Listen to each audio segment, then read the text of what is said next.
Let's do it. There it goes. Okay. Now we're going.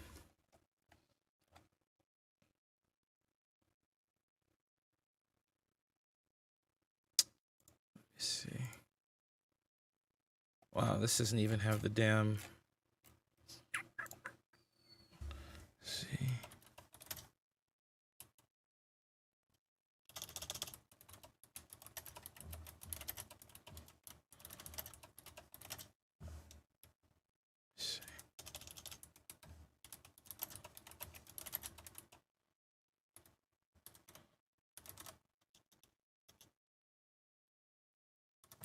MTH.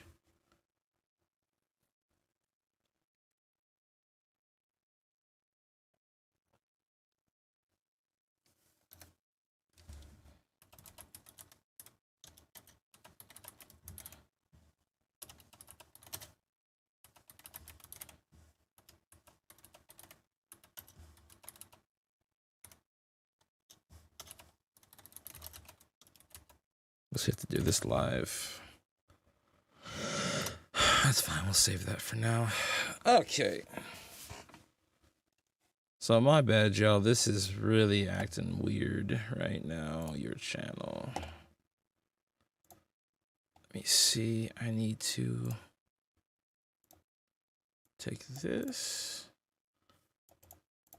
It didn't let me do it the way I wanted to do it. So now it's just acting weird. And now I got to redo everything. Because this is just not acting right. Let's do edit.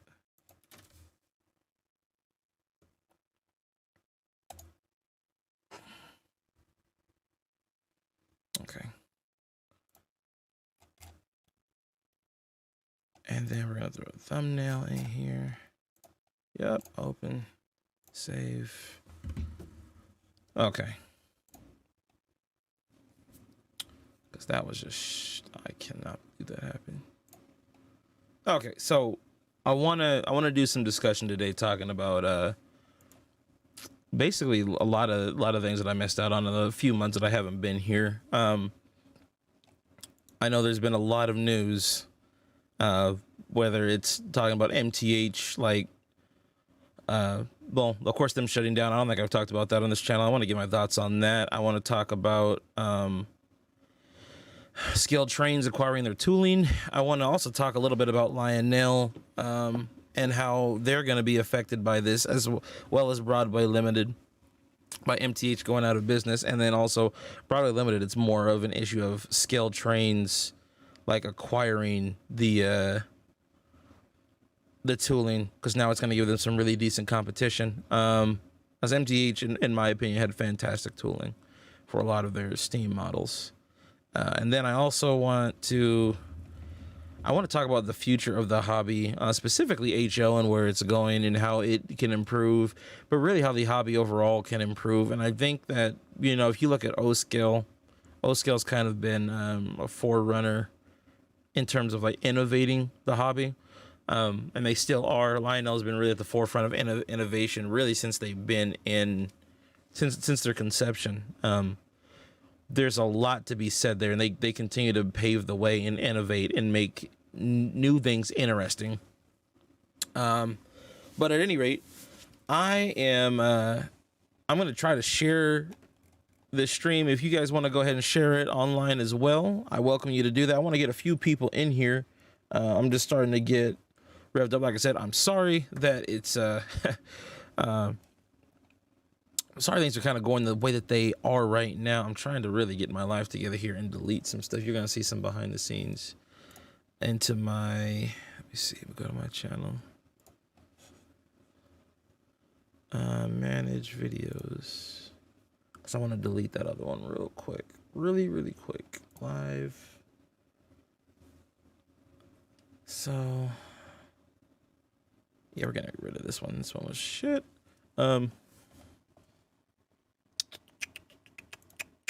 How's everybody doing today? How's everybody Saturday? Everybody enjoying themselves? I'm sorry I've been gone for so long. I've been meaning to do more live streams here, but I've been tied up with my other channel, my Twitch channel, doing a lot of the gaming content and all that. So Just making sure everything's working right now. More actions, delete. Yeah, we're gonna delete this one. Yes. I don't know why these two are still here, but let's get rid of those. Yeah, actually, we'll worry about that later, but that's deleting right now, which is the most important thing. And then we've got this. That's deleting. Okay, so audio sounds good. We're gonna share this. And I need to share this on, let me do this. I'm gonna go to Facebook.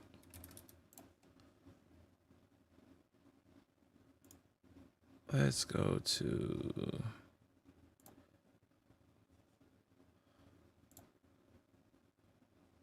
actually, yeah, that's not good. That's not good. Edit post.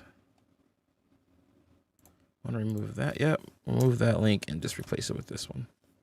There we go. And save. Bro, not right now. I gotta get people trying to hit me up about other stuff, and I got things I'm trying to get done. This is YouTube on railroaders. Okay. I had 3 more. Let me see something here. Hold on a second, y'all. Let me do this real quick. Enjoy the transition.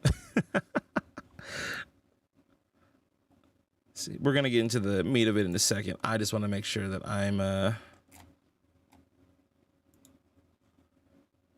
I've got the right link out here so everybody can join into the live stream, because that would be super annoying for people to try to join in. The video is not there. So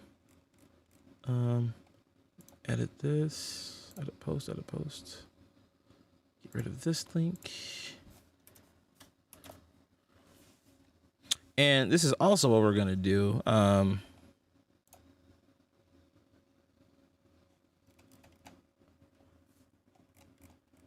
also gonna edit a video as well while we go through. I talk about some of these things as well, but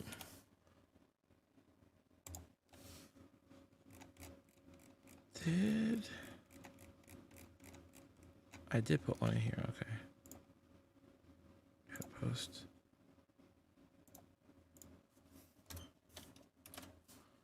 Save. I know I wanted to be more prepared than this. I wanted to do better. What was the other one? YouTube monitor already? Is that the... Did I do that one already? Okay, that one's good. So it must be Northwest.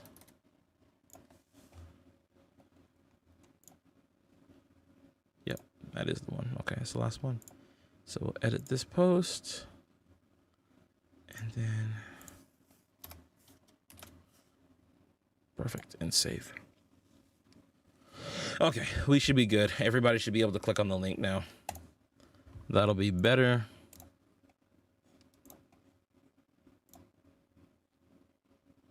Okay. So let's go.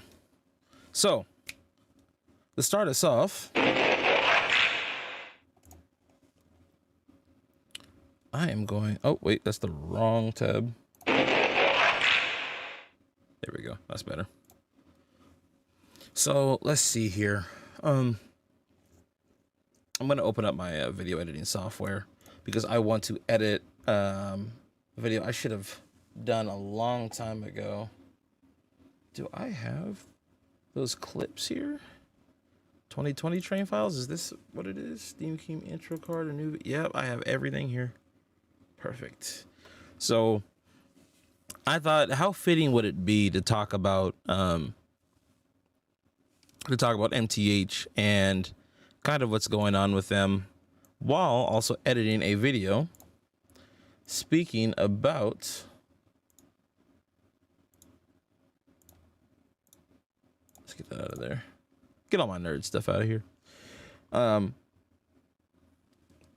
But anyway, talk about MTH while also editing an MTH video that I never posted. I've got footage from last year's train show, which was the last train show that we've had out here. I've got footage from that hasn't been posted. Another video I was supposed to do for you guys a while ago, but procrastinated on. I'm pretty sure that's the big boy. That's the big boy video. On the quilling signature.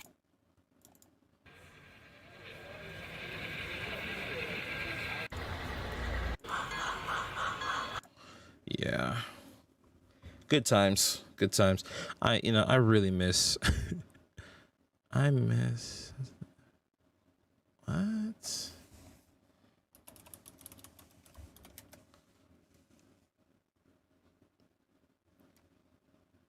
Microsoft, now is not the time.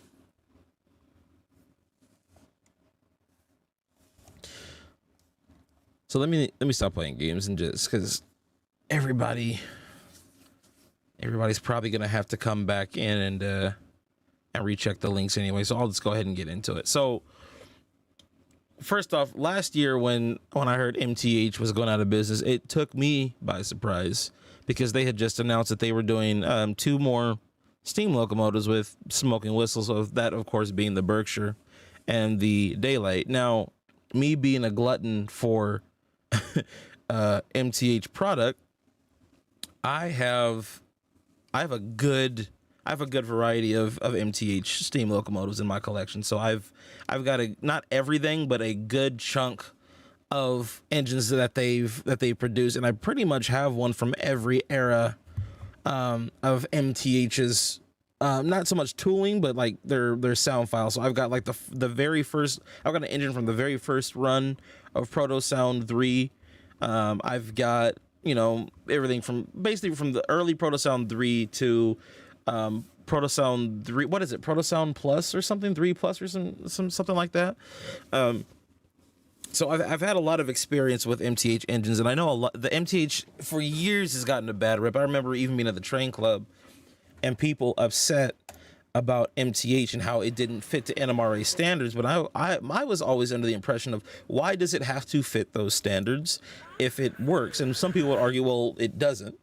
But I personally, for the most part, never really had an issue with MTH trains working. For the most part, like for instance, the first MTH engine I ever had, which is one of my first engines with sound, was the Daylight, and that was the first run Daylights when those came out, and it was a fantastic model. Over the years, it's gotten kind of bad. Like, it doesn't run that well now. Like, it doesn't smoke that well. The engine doesn't run that well.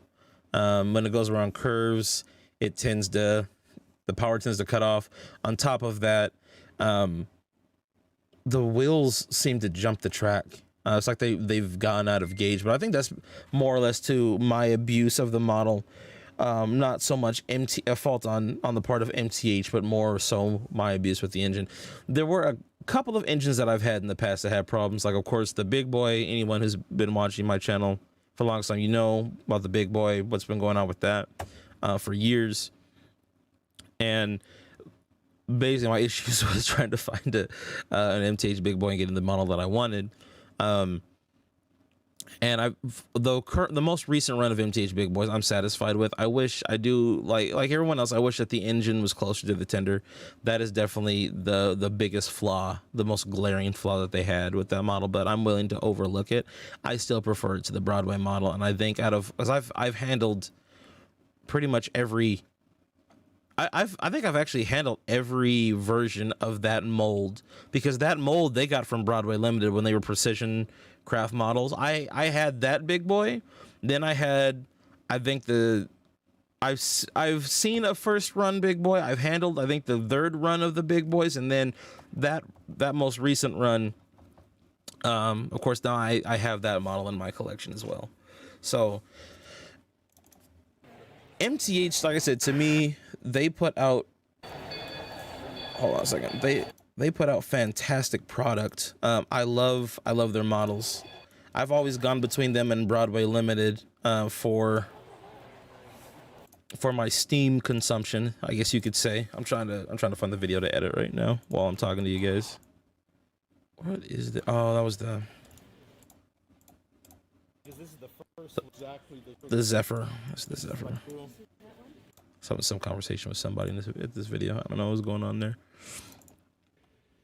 But yeah, I love MTH's models. I think that they've, for the time that they were in the HO scale market, they were doing a fantastic job. And for a while they had the best sound, because people have to remember, you have to think back to where MTH first came from, when they said, hey, we're going to do HO trains, we're going to get into the HO market. They were doing what they were doing with their sounds was superb to anything that was on the market at the time, because the only other sound decoders we had were QSI, and the best thing that they had was the Titan, and the Titan was really good, but the Titan was like, it was never really advertised, and no one ever put it in any of their products. Like, you didn't see Athern or Bachman put it in everything. The king at the time for sound was Tsunami, but Tsunami, it just sounded like every train had the same sound file, and it just got a little repetitive. I remember when Tsunami started tweaking things, it was when Athern came out with their challengers back in 2013. That's kind of when the sound started changing for the Tsunamis. But MTH was king, I think, honestly, up in my, and that's just my opinion. But I'm just thinking back to some of the sounds we had, like those really old, the Paragon 1 Broadway Limited engines with the QSI decoders. Like, those weren't, the sound wasn't that great. Like, there were some neat sounds, don't get me wrong, but sound quality wasn't anything to write home about. Lionel had been using, or was either Lionel or K-Line had been using those sounds in their earliest run. No, sorry. Actually, MTH used to use QSI and Proto Sound 1, and back in the late 90s, early 2000s. MTH was using the Proto Sound, or the QSI sound in their models, and then they switched it over to their own. They have their own sound files that were produced later on. So QSI had been around for some time, but I want people, I guess what I'm trying to get at is this, is that a lot of people really dislike MTH. They really get on MTH for not being NMRA compliant. And let me throw this in there as well. MTH had gotten better with listening to the customers as time progressed. Like, I remember when in order to change the cab number on the side of an engine, you had to go in and change some really weird CVs in order to do it. On the models from, I think, 2015 onward, 2014, 2015 onward, that changed. You were able to just change the road number like you would any other engine, and on top of that, you could not only speed match your engines, but you could also advance consist all of your locomotives, and not just diesels. You could advance consist steam locomotives too, which some people, I don't know why you would ever do that. Mike Wolf even said, I don't know why you would ever need to do that, but you asked for it, here it is. So like they did listen to the customer base, and in my opinion, I think that the models got easier to use, because I will admit it was a little cumbersome to try to figure out what CVs you needed to change. Certain simple things, right? Like changing the number, and even when it comes to being able to speed match your engines, if you have to make your customers jump hoops to do that, you're going to lose points in my book. But they listened to what the customers wanted, and they improved. The game started to change, I think, when, like I said, Broadway Limited, they started coming out with Paragon 3, and then we had what was it? What do you call them? God, I said their name earlier. You had what's the name of the company that has the really awesome sound decoders?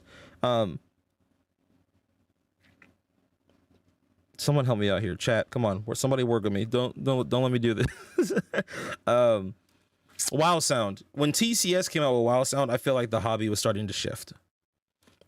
And the reason why I say that is, and I know I'm focusing on sound, a lot of people focus on details, but this, on my channel, I tend to focus primarily on the sound aspect. How does the train sound? Because if the train looks good, but it sounds like crap, it takes you away from the illusion of, wow, this thing looks really real. To the average person, of course, they're not going to know. But to those of us who love railroading, which is everyone here is a pretty well-seasoned model railroader, I would assume. It takes you out of the illusion when certain sounds just are off. Like one of the main things when I was wanting a big boy in HO scale, the main reason why I wouldn't buy another model like a Trix or an Athearn big boy was because the sounds weren't right. The sound, like especially on the Trix model, to this day I don't know why they have their model sound like a cow. And no offense to Trix, I think that they're definitely, their detailing is more accurate than MTH's, but they're, I don't know, man. It sounds like a cow. That's the only way I can think to describe it. It just sounds like a cow, and I can go with that. MTH's big boy whistle always sounded the best to me. And I thought Broadway was gonna really do it with theirs. Broadway kind of disappointed me with their big boy. Like, it was good, but it didn't sound as nice as I thought it was going to. Like, I thought it was really gonna sound like Lionel's Legacy big boy, but but we'll get to Lionel in a bit, because I have a few thoughts for where I think they might go, or where I would hope them to go.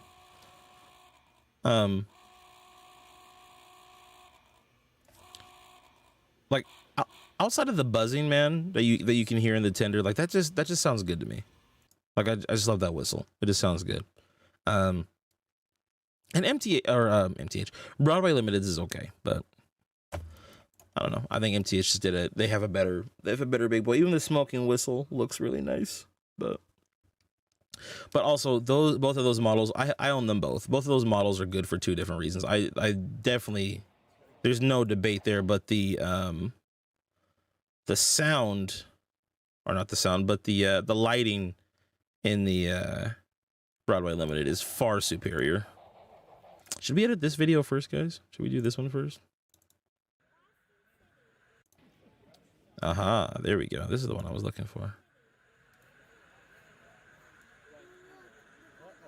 And now Scale Trains owns MTH. Yes, it does. Railroads Across Maine, yes it does. And I'm glad you brought it up, because we're gonna be talking about that too. Quinn just joined a few minutes ago. My opinion is the future of H on other gauge model rails is going dead rail. It's going to be the more cost effective if you're just getting to the. What do you mean by dead rail? Are you talking about like having the trains be battery powered? Hello, I agree with this sound thing. Not synthesized sound like Lionel uses for a lot of the product. Yeah, Lionel, here's the thing with Lionel, right? And Lionel sounds, because I can talk about this for a moment too. Hold on a second. Let's see what Quinn's talking about here. Train Addict, I'm gonna get to your comment in a minute. Quinn brought up a really good point. As opposed to already having DCC layout, if we're talking with sound, I'd have to go give it a. I would disagree. As much as I respect your comment, I disagree. I don't think Soundtracks is the pinnacle of sound quality. There are too many other companies that have been beating Soundtracks for years. The QSI Titan, when that initially came out, was better than Soundtracks. Wow Sound is better than Soundtracks. I think Soundtracks people like Soundtracks because they were really the first, and they were the first really good sound in HO. But I have heard the Tsunami 2s, and the Tsunami 2s are definitely better. Like, it's up there. So this, let me say this, because I know I've got like 80,000 thoughts. Let me condense them here. So I remember when Wow Sound came out and I heard it, I knew at that point, and I remember saying this, I don't know if I said it on this channel, but I remember saying this to my friends that were in the hobby. I said, this is going to do, is this is going to require everyone else to step their game up, because Wow Sound took they even surpassed MTH in terms of the sound quality. Because this is what was cool about MTH. They took O scale sound and brought it into HO, and O scale sound was at the time years ahead of HO. So then you take that sound quality and you put it in an HO model, you're going to you're going to knock everything out the park and blow everybody else's sound away. And in my opinion, they did. Here's another thing too. I also think it depends on if we're talking about steam or diesel, because diesel, you can kind of, you can kind of, everyone kind of sounds the same. But that's not true. That's not true, because I'm thinking back to those really old, what was the sound decoder that Athearn was using before Tsunami? It wasn't QSI, it was something else. And that you even had like a little remote control that came with it. And you could you play the sounds off of it. What was that decoder called? Price each decoder. Also, I swapped all my TSUs over to dual mini cubes, sold all my ESU stuff. This is also before the programming features of the Tsunami decoders. I respect MRC. Thank you. Yeah, bro. Like we had. Think about this, right? Think about where the sound quality was. MRC, QSI, and I'm not talking about the Titans. Like the average QSI decoder was one of the little cheap ones. So you had MRC, QSI, the Digitrax decoder. Who uses the Digitrax decoder? Those are trash. And then you had Tsunami. So yeah, Tsunami was king, but then MTH is like, forget all of you. I'm going to just take my O scale sound and put it in the HO market. And it was superior. The quality was better. They had a wider range of sound files. And I think that it was like having shrunk down, and it sounded great. MTH is very prototypical. Yeah. TCS in your bro, freaking wow. Like I said, but let me say this, getting back to what I was getting to before. Wow sound. After all those decoders that I just listed off, right? Even with MTH being there, Wow Sound came in and then just took the ball and just ran with it, right? And for like 2 years they were the best thing. And then you had Tsunami 2, which I think is awesome. But I think here's another thing, and this is what I like personally as a modeler. I like trains that have variety. I like my trains to have variety. So people get upset about MTH's sound. They get upset about Broadway Limited sound. They don't like ESU. They don't like whatever, right? I think each train or each manufacturer has certain sound files that they excel with. Some of the companies seem to share the same sound files. Like there's a couple of sound files from MTH and Broadway Limited that I've heard in both products, but I think that when you've got a wide variety of trains, right? You have a lot of locomotives from a lot of different manufacturers. After a while, if you're not careful, they can all start to sound the same. But when you've got, and this is the beauty of where the hobby is right now, when we've got the amount of sound options as we do now, it really makes your railroad very versatile. Like I like my proto 2000 06 switcher that I put sound in, which is a TCS WOW sound decoder, sounds nothing like my Broadway Limited Paragon 2 Santa Fe 484 Northern, and that engine sounds nothing like my J class from Broadway Limited and Paragon 3, and that sounds nothing like my big boy. You could say, well, they're not supposed to sound the same, but that's my point. In HO 10 years ago, it wasn't like that. All your trains kind of sounded pretty similar, or if they didn't sound similar, the sound quality was just kind of subpar. But that's why I personally I can't get married to one sound decoder. I don't get married to one sound decoder. I'm willing to try a little bit of everything, and that gives you the ultimate variety, because I think there's beauty to everyone's sound decoder, including Tsunami. I think Tsunami decoders are fantastic. They're very easy to use. They were revolutionary in terms of their sound quality, but I just think that I think there are companies that do it better. And that have been doing it better for quite some time. But Tsunami, like if I had to like make a chart, like I would say Tsunami's here, TCS is here, the new QSI decoders, especially the ones where you can, or the lock sound decoders, the new QSI and lock sound, like they're like right there with I would say WOW sound. And even here's the cool thing about lock sound too, is that you can customize your own sound. So I could go on YouTube, right? Rip the sound file off of a Steam engine that I want, turn that into an MP3, and then upload that into the Look sound decoder, and just have an entirely unique sound file to my train. That's where the hobby needs to go. We need more stuff like that basically the combination of sounds, like there needs to be a software where you can honestly like mix. There's like a soundboard and you can mix the sounds for your trains and upload them onto the decoder. That would be the best thing ever. But once again, we're not at that part of the video. That's just me being a hopeless dreamer, you know. Let's look at some of these comments. Let's see, I'm getting TCS, MTH, SD70, and O is top notch. Yeah, anything in O scale, especially with those big speakers, you know, the sound in O scale is just superb. I also like the way that you can quill whistles, and with both MTH and Lionel in O scale, I think that nothing in HO really compares to that. I think that's another thing, and I want to talk about that later, but that's another thing that I think we need to move towards. I do want to mess with the TCS stuff. I can't say I've ever seen or heard it in person. In my area, most guys are stuck on oh my God, bro, you're in the dinosaur age. I am sorry. Quinn, listen, all right? Here's the deal, Quinn, all right? All right, bro, let me talk to you for a minute, Quinn. Here's the thing, all right, bro? When you hear that TCS WoW sound in person, you're going to throw away every soundtracks decoder you've ever had. No, I'm okay. No, I'm just joking. You won't, but you're gonna understand. You're gonna understand, like, okay, like Tsunami had to bring themselves up to TCS's level, because before, the other thing is too, the most amount of whistles we ever had in one decoder was like 15, I think, and then TCS is like, yeah, we're gonna throw 30 in there, and then like I think 6 months later, like, yeah, you know, 30's not enough. We're gonna do 60. And then now what's the standard? Everyone's throwing 60 whistles in a decoder, so you literally need one decoder from each manufacturer.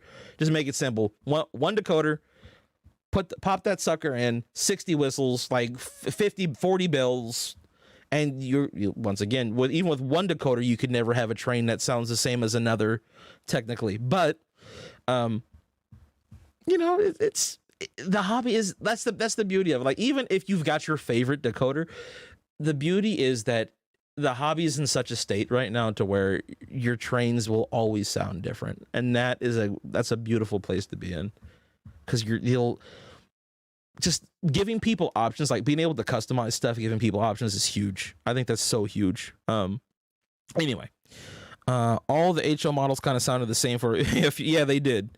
Open source stuff, yeah, you can with MTH, but a little complex. I wish companies would get the programmer, like what ESU has. Yeah, ESU also has a programmer. Oh wait, actually no, sorry, I was getting myself mixed up. ESU is Loc Sound. Yeah, they have the programmer that you can just throw your own sound files into. I think that's the neatest thing. The area I'm stuck in is the Stone Age. So when you say they're using Digitrax, are you saying like are you talking about like the DCC system, or are you talking about like the Digitrax decoders? Because like either way, I feel bad for you, because I know Digitrax just came out with a new throttle, and I played with one of them, not the wireless one, but I played with like the little, like the one that just God, I forget what it's called, but it's basically the rectangular sit down, just sit at your station and run trains throttle. That one's actually kind of nice. They made it a lot easier to program than it used to be. They seemed like they kind of copied NCE there. So V scaler here. All your decoders suck. Nothing beats HD surround sound. Can your MTH replicate the sound of a 3,000-ton grain train going up a hill? Oh man, he said V scaler. That's hilarious. The guy at my local hobby store raised an eyebrow when I told him I snagged an NC power cab with a booster for $220 at a swap meet before the pandemic. Still tried to sell me his. Oh my God, bro. That's rough, dog. That's really so. Dead rail. Let's talk about this dead rail thing, since Quinn keeps bringing it up. Quinn, can you explain to me exactly when you say dead rail? So do you mean that like there's no power going to the rails whatsoever, and you're basically running the train off of, it would be some kind of like RC, so it'd be RC controlled, and you're using like a battery system, kind of like in G scale? Yeah, see, 611, bro, you know what I'm talking about, dog. Have you seen the TCS UWT 100? Yo, UWT 100? Why does that sound familiar? I'm not gonna lie, I haven't been doing as much train stuff lately, but let's go over here real quick. Let's take a peek. UWT 11. What is? Wait, oh shit, that's me. Hang on. I thought I copied the. Oh, like, hang on, man. Oh. TCS UWT 100. Control C. I think if this is what I think it is, yeah. So this is the LCC throttle, right? The one that, yeah, the one that works with Wi-Fi. Yeah, I have seen this thing. See, and so here's the deal, right? Let me just click on this video. Just customized and saved with Liberty Mutual. Bro, no one cares, dog. One no kid day. Watch NFL. Shut up. Commercials. We all hate commercials, right? All right, so what we have here. Also, let me just say, this gentleman here, Performance Locomotives, I think he used to be Rodimus Primal before. Or Rodimus Prime on YouTube. I think that was his old channel name. But dude, he has fantastic content. I just want to say, like, if this man ever watches my channel, dude, I really love watching your videos. Very, very insightful. Very insightful, very well put together. Let me see. Yeah, that's right. Because he just did. Yeah, I watched this whole video. That was really good. That's kind of what made me do this video right now. I really love his content. But yeah, so Here today is mainly going to be a review of this new UTW throttle 100. and how to make it work with a couple existing systems. Yeah, because he uses ESU. And also the cab control. Hmm. So long story short, basically this talks to this. Mm-hmm. This talks to that. Mm-hmm. And that gets wired into that. Mm-hmm. Get it? It's a little more complicated than that, I think. That's the but gist of it. I've never done this before. This stuff's all brand new in the box, so let's take it out and take it. So, but yeah, I have seen this because the other advantage to that controller, from if I remember correctly, was that it's LCC capable, which is like DCC on crack. So, yeah. And the thing is, I'm not really outside of, let me say this. I don't really know like what the major advantage is to LCC outside of you basically being able to run everything. Well, I guess that's a huge advantage, but you can basically run your entire layout under your throttle, which you could kind of do with DCC, but I guess it was just more cumbersome. But with LCC, like you can control the lighting, you can control like all the accessories, you can control the trains, like all that is like that's kind of neat. Yeah. Let's see what we got. It's a Wi-Fi throttle. It's awesome. It's awesome, man. I have that one. Hello. Hey, what's up, Kyle? Performance Locomotive Inc. is awesome. Yeah, he's dope, bro. Just did a TCS install. I should ask him to install my a decoder on my Tuscan Red K4 because I have one that I've never ran. I've had it for like 8 years and never been able to run it. So, no, it was an ESU. Yeah, yes, Kyle, it is DCC on crack. That's my description of LCC. There was also that other controller that came out. Rail Pro. Does anybody remember Rail Pro? So Rail Pro, for those of you who might not be familiar, it was kind of what Quinn was talking about, where well, it's not dead rail, but basically the train receives power from the track like it's DCC, but the decoders were more advanced to where like there was no speed matching required. Like one train could feel the pull of the other train, and they would match the speed based upon how much the other engine was pushing or pulling, kind of like the trains in real life. I always thought that was neat. And then they had a similar system to Lock Sound where you could just kind of upload the sound files and put the sound file, like they had a library of sound and you could put the sound files on your trains and just do it through the computer. Like that was neat. So Quinn, let's see, hold on, before I get to yours, Clint has the prototype throttle mode on TCS decoders. Clint, do you know the prototype throttle mode on TCS decoders? Have you ever used the prototype? Oh, you're talking about on the WoW Sound decoders where the train app operates like a real train. I have on the Steam decoders. I have not on the diesel decoders, but that's basically where it's got all the momentum built in, and you hit 7 for brake and the train will brake gradually and all that. Yeah, that's fun. That's another thing that makes makes TCS decoders like really fun. Tsunami actually had that in their older decoders, but it wasn't as fleshed out as TCS's was. But Quinn said battery power, Bluetooth connectivity. Yeah, much less track work as you get much more stable power. The weight of a battery can add to pulling power or place. Yeah, right. So, yeah, that's what I kind of figured you're talking about by dead rail. So yeah, basically it's radio control tray. So you could basically run your HO models in the snow if you wanted to. I wouldn't recommend it, but you could do that. And now it's being put on hold longer. Currently looking to buy my first house, bro. Kyle, I feel your pain, man. I'm looking to buy a house too. It's especially in this market, it's kind of a struggle, but topic for another day. Kyle, he picks apart he always picks apart BLI sound. Who picks apart BLI sound? Do I pick apart the breaking? Yes, yeah.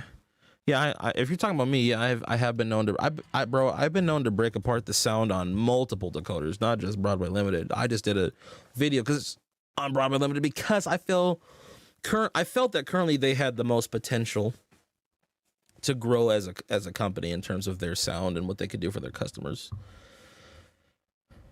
Bro, J611, bro. I'm just gonna say your name backwards, bro. J611WN. No, I was gonna call you J611, bro. But seriously, like,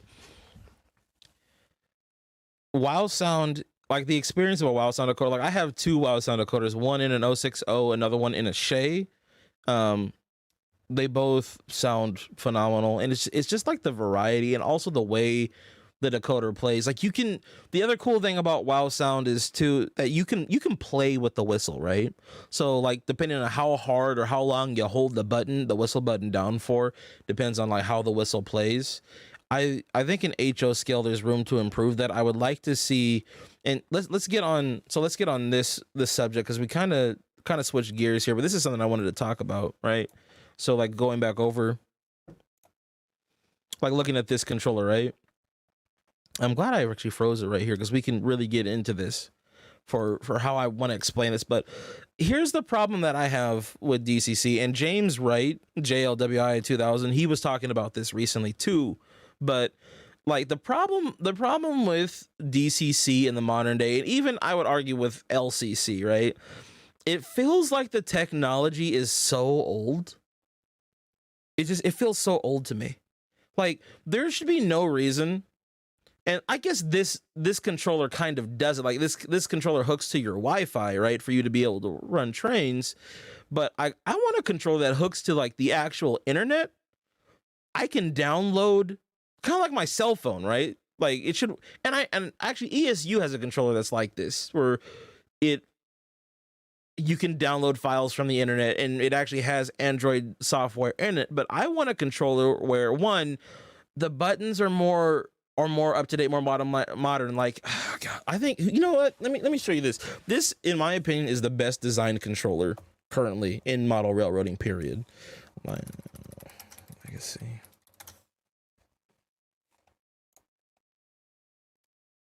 This is the best design controller. Wait, why'd I hit shopping? Force a habit. I need to hit images. That was that's the old school controller, right? Kind of looks a little similar to this.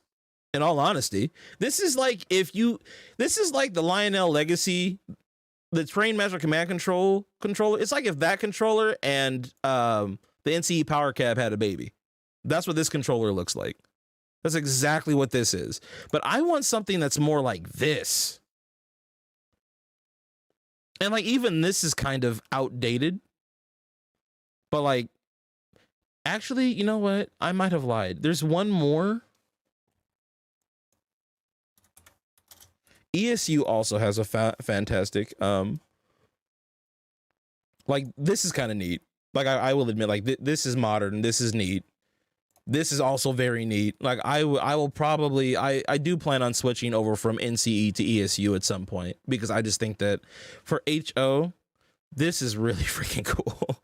And also like how like this knob right here is, you can definitely just, that by itself can be used for a for like the quilling of whistles. That's kind of neat too. But I would like this but handheld, and I guess like you could argue that this would be it, but this controller doesn't have the knobs, and like I like physical buttons. Like touchscreen is cool, and I think that I think that the screen should be touchscreen, but I would also like a controller with physical buttons. I would also like a controller to vibrate as I'm. And hey, you sick-minded people out there, calm down, because I know what you're thinking when I said that. Anyway, I like a controller to vibrate while we're running the train. It's kind of like when you play video games, like using a video game. Oh shit! Like using a video game controller, and you're playing, and the controller vibrates. You know, if something's happening, I want a controller that like when I'm driving my train, I want, and like let's say I'm going up a hill, I want the controller, or I want the decoder to talk to the controller, and like I want to feel like some resistance in my controller, and like maybe like like the rumblers in the train controller going with the rhythm of either the prime movers in the diesel engine or like the cadence of the steam locomotive. That's technology that we've definitely had for years because we've been doing it in video games. I don't understand why the model railroad industry hasn't touched on this yet.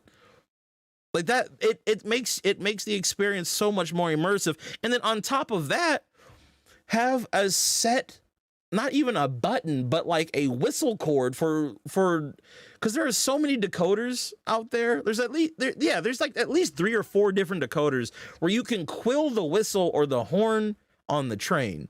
Give like a lever, like on the Legacy controller, just solely designed for that. Hold on, can we go back? That would be, hold on. Hang on, hold on. That would be this right here. Give me this. I need this in HO scale. I want that. And then when I pull on the whistle cord on my controller, I get resistance and it rumbles and I can feel that. That would make it immersive. That would make it more fun. Imagine people who had never, think about it like this too, right? Imagine people who have never been in the hobby, right? And you hand them a controller to use, right, for the first time, to use to run the model trains with. Imagine giving them something like that to play with. That's like all the addictive qualities of a video game, but with something that's physical and tangible that you can actually see and touch, being a model train. That would be so neat. But we don't do cool shit like that, and I don't know why. I don't know why. I think the Legacy controller might have some kind of feature like that, but it's not that involved. But yeah, give me those features. I would like Wi-Fi to like be able to connect to the internet, download sound files, right? Upload them directly into a decoder. Also, I would like a program on a computer that gives me like a soundboard where I can mix and match audio files, custom audio files, basically make my own decoder. Like I would even let me tell you a little theory that I had for a while, right? If I had like, let's say that I created like the Steam King company, right? Steam King Enterprises, okay? And I was making a model railroad product. This is how I would do it, okay? I'd have a DC. First of all, we'd only sell steam engines and a couple of transition era diesels. I mean, like, you know, I would have bought MTH's tooling, so we would have gotten that out of the way. I would have given skilled trains and everybody else run for their money. But I would have made a brand new custom decoder. Each one of my locomotives would have been fit with a decoder, right? With the decoder.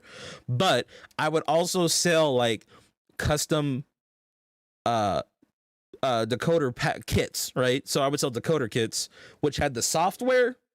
It had the software for the decoder, so you'd have all the soundboard and all that. You'd have that there, and there'd be like different tiers of it, right? So you could have just the decoder, and then the online software, and then maybe like the harness to hook it up to the computer, right? So you can just like directly plug the decoder into the system, or you could put the train on the track, hook that up to the computer, download the files that way. So that way, if you bought some of the engines that already had the decoder in it, you could still update the sound files on that and customize and mix and match your own sound files. Or if you want to be a really awesome badass person, right? You want to be a super ultra hyper mega badass. I would have the ultimate package, which would be, okay, my own custom throttle with all those features that I mentioned before, all the customizability. Is that how you would phrase that? All the customizable options, right, that I mentioned in terms of the software. So you would get the harness that attaches to the track, so you could either program the decoders or you could program the engines that already had the decoders in them and customize those sound files, right?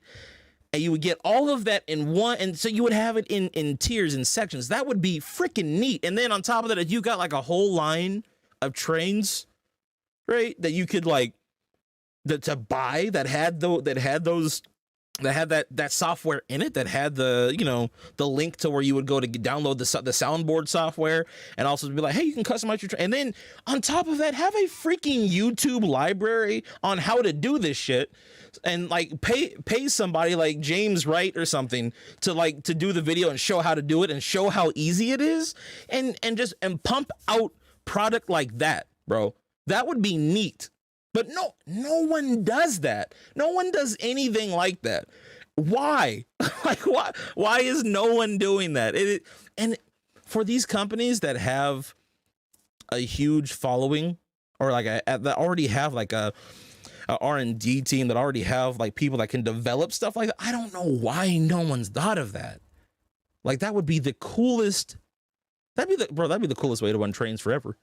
Like, well, like with one exception, which I might share with you guys later. But there's like, if I were to, I'm thinking of like how I would, like my dream train layout, like how I'd want to run trains. But I'm just saying, like, for the average model railroader, and then hang on, time out. On top of that, a phone app. I would have a phone app where you would get like you know how your phone can vibrate and stuff. Like, even when you download certain games and stuff on your phone, like it can vibrate depending on what's going on, because you can operate like a video game controller. I would try to give the phone certain features like that to try to replicate that experience. So people who are, using this for the first time, like, it's not going to be as good as obviously having the branded, like the Steam King branded controller, but at least you get, like, if someone comes to your house and you only have one controller for yourself because you're selfish and you don't want to share with anybody, hey, have them download the app, right? And have them play with the app. And then now you've got as many controllers as you've got phones in the house. Dude, like, like I said, I don't get it. I don't understand why this is not a thing. I've rambled for a little bit. Let me go read some comments. Let's see. Let me go back. What have I missed? Battery power. So this is where we left off. And now it's being put on hold longer than currently. Let's see. Hold on. Not sure decoder, except you click out it. Man, TCS. Wow, sound okay. Read that. I'll be totally honest though. I started looking into Dead Rail about 2 months ago. I don't know a whole lot about it, but being a do-it-yourself guy, it's got my attention. Yeah, I just don't know how that would work with like a sound decoder, because it seems like you would have to, I don't know, you'd have to retrofit a lot of stuff to make it work. Like, you would need radio control on top of configuring the train, your current trains to not operate off of track power but battery power. But I mean, you could do it, bro. I'd be curious to see a tutorial on how to do that. Do I mess around my Facebook much? I haven't been on social media a whole lot, if I'm being totally honest. I haven't been doing much on social media. I've been trying to honestly get away from it. I'm going through a lot of personal changes in my life right now. I'm trying to get a handle on. But geez, I just realized I've been subscribed to you since 2016. This stream just randomly put you back. I'm like, yo, Arctic Gamer, what's up, man? You've been 2016? Really? Damn, bro, you're OG. Well, that's crazy. Doesn't TCS have a new one? So, okay. UTWT, I have one. It's good. I love those controllers that are based off the EMD-2 cab. They all have a little horn lever. You could probably make it so that lever quills the horn based on the position. Let's see, I forgot what they were called. MTH controller is horrible. Yeah, I don't, notice I didn't talk about the MTH controller. MTH controller reminds me of the NC power cab, but just a bit more clunky. But what else am I see a couple of years? Seeing this being the future of DCS, I hope. Check out Blue Rail by Tam Valley. What's appealing to me is wireless Bluetooth control of whatever decoder I want, and to get stable power to some of my more vintage. If you could, like I said, if you can retrofit your old trains to do that, that'd totally be worth it. Do you think you'll make more live? I should call these live steams, huh? Instead of live streams. What do we call them? Live steams. The live steam podcast. Dominic, what's good, bro?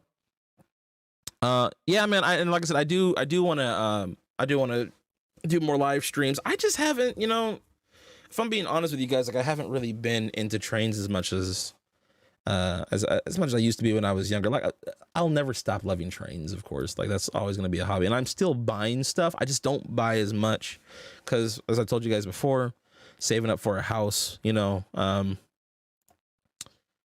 just trying to like adult stuff, you know, like I'm trying to transition to a different part of my life, and in order to do that, I kind of have to put certain things on hold. Like I can't spend as much money on trains as I used to. Hold on, I want to show y'all something because I don't know if you guys saw this when you clicked on the thumbnail. And now, hold on, where am I here? So recently, I actually acquired this train shelf, and I'm going to tell you guys right now: if you don't have a shelf for your trains, bro, you need to get one. Like this. So for those of you who've been subscribed for a long time, this is this is the combination of my covetousness, I guess you could say.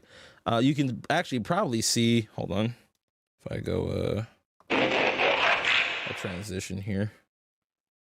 Where's my broadcasting software? Oh, damn, I got the camera angled the wrong way, so you won't be able to see it. My bad. But basically, behind me, over that way, somewhere, other side of the room, I've got my train shelf behind me. It's in this room, but these are just some of the models that I purchased. And honestly, some of you guys made it possible to purchase some of these. Like the 412-2 up here was purchased partially with YouTube money. And even, you know, just like a lot of the projects, a lot of the trains I learned about over the years, you know, a lot of the stuff is from my involvement on YouTube and of course being a part of the train club. But this is like this. I hope the reason why I'm bringing this up is not really to flex, but just to show you how grateful and appreciative I am of you guys, and also just how blessed I am to really have this stuff. But all the reason why I'm bringing this up is if you look at these engines, right, these are a good variety of engines from different manufacturers. Okay, that's why I'm saying when I talk about sound, every engine that I bought, I pay attention to the sound quality and to the sounds that are in each one of the trains. That's why I'm so passionate about sounds, because I've been blessed with so many trains. I've been able to hear the sounds of so many different locomotives, and it kind of, when you start hearing a lot of different sound decoders in person, it kind of makes you pick up on certain things. And also the advantages and the shortcomings, like it makes you think about like how could this be improved to some degree, you know? But like if we're like, so getting back into like sound and kind of the future of DCC, and I want to talk about scale trains too here, acquiring MTH's molds, and I think this is a good screenshot to kind of freeze it on, right, when we're bringing this discussion up. But you know, some of my favorite sound decoders, like my top sound decoders that I enjoyed from all these, like this one down here, this is a Broadway Limited H10, right? Beautiful whistle in that engine. I think the whistle fits it very well, right? The Tuscan Red K4 from MTH. This is one of the original Proto Sound. It might have been 2.0 in this. I want to say it was 3, but I'm pretty sure the first 2 or 3 engines they produced were Proto Sound 2. But like this, the original sound set in this engine, it was superb. Unfortunately, mine was broken. So the gentleman who tried to fix it at MTH, this engine was never able to be fixed. I don't know. They couldn't figure out what was wrong with mine. They literally rewired this entire train, and they couldn't get it to work. This train to this day cannot run. I've never been able to run this engine from basically the moment I got it. It had issues out of the box. Very rare, very beautiful engine, and I can't run it. But the original sound file in this train, really nice. This is a Santa Fe 210-10-2, which is brass. It has an Econami sound decoder in it. I really enjoyed that. It's once again Tsunami decoder, but I enjoy the sound of it. It's a really good decoder. And then of course my Shay here, as well as this 060. These have QSI. These have not Lux Sound, Wow Sound. And the new Broadway Limited, I'm gonna say this too. The new Broadway Limited Paragon 3 decoders are actually like, it's kind of hit or miss with them, right? Because some of them, like, they recycle the sounds. Like, that's why I feel no need to upgrade my Class A. I know the Class A's and the Y6Bs are getting a second run in Paragon 3. I have no need to upgrade to Paragon 3 because it's the same exact sound files. Like, there's no improvement there, so why touch it? But with the Spokane, Portland, Seattle 484. The brass hybrid that just came out about a month and a half ago, that engine, it's been 2 months, but this engine, the sound files in this are superb. This sounds just like the actual, like I played footage of the actual engine next to the model, spot on. They use the exact whistle, exact bell, everything. And then last but not least, I also thought that the sound file, the sound quality, and just the technology in the Scale Trains turbine was absolutely phenomenal. And for its time, definitely a model ahead of its time. We don't really, the fact that the wheels will squeal or you'll hear them going over the points, the switches, you know, that kind of stuff, that's what I'm talking about. Like, that's a more immersive experience. I wish there was a way on steam locomotives to reenact wheel slip, and I don't just mean the sound, like I mean like actual wheel slip. Like, if there was some kind of motor or mechanism that could raise the wheels to make, like, you could actually do like a actual wheel slip on the train. So like there'd be something in it to where the wheels could raise up, they would slip, and then it would set the wheels back down. That'd be kind of neat. The only way you can really do that is taking the traction tires off the model. But yeah, you know, like, there's a good variety. There's a good variety of sound decoders on the market, and each one, especially now, like the sounds are so customizable, but there's so much room to grow. Like I said, I've been playing a lot more video games in the last couple of years, you know, ever since 2017, really. I'm playing a lot more video games, and I've kind of seen what people can do with gaming and how gaming works. And I think that there's just so much more that could be done from like a model railroad standpoint, even to make it more immersive, to gain more people to get into the hobby. For example, like Twitch, right? Like, I stream on Twitch. It would be really cool if someone had a giant ass train layout. They had multiple cameras set up around their layout. I'm pretty sure Eric Siegel does this, not on Twitch, but on his website, right?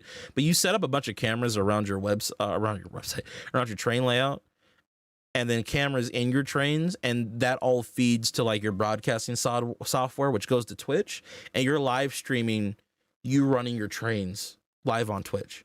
Like that stuff like that is where once again, if Steam King Incorporated was everything, that'd be another package I would provide. Like, I would have trains that had cameras in them, but like properly placed, so it looked like you were the engineer in the cab. And so when people are watching you live stream, the cameras could live stream to like a computer, right?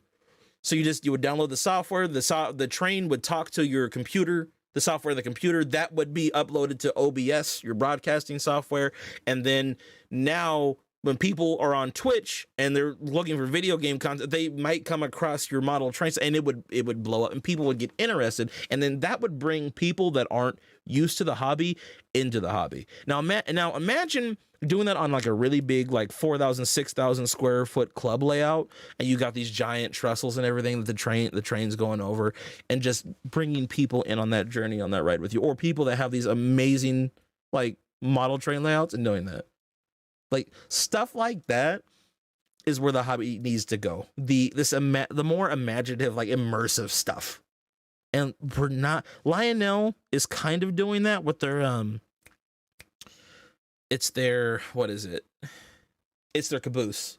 The cupola car with the camera in it. That's neat. And I think that can broadcast to your computer as well. So you can kind of do that, but there's nothing that's like actually designed to do, like actually like really designed to do for like streaming purposes onto the internet. Like with the internet, dude, like there's so much stuff.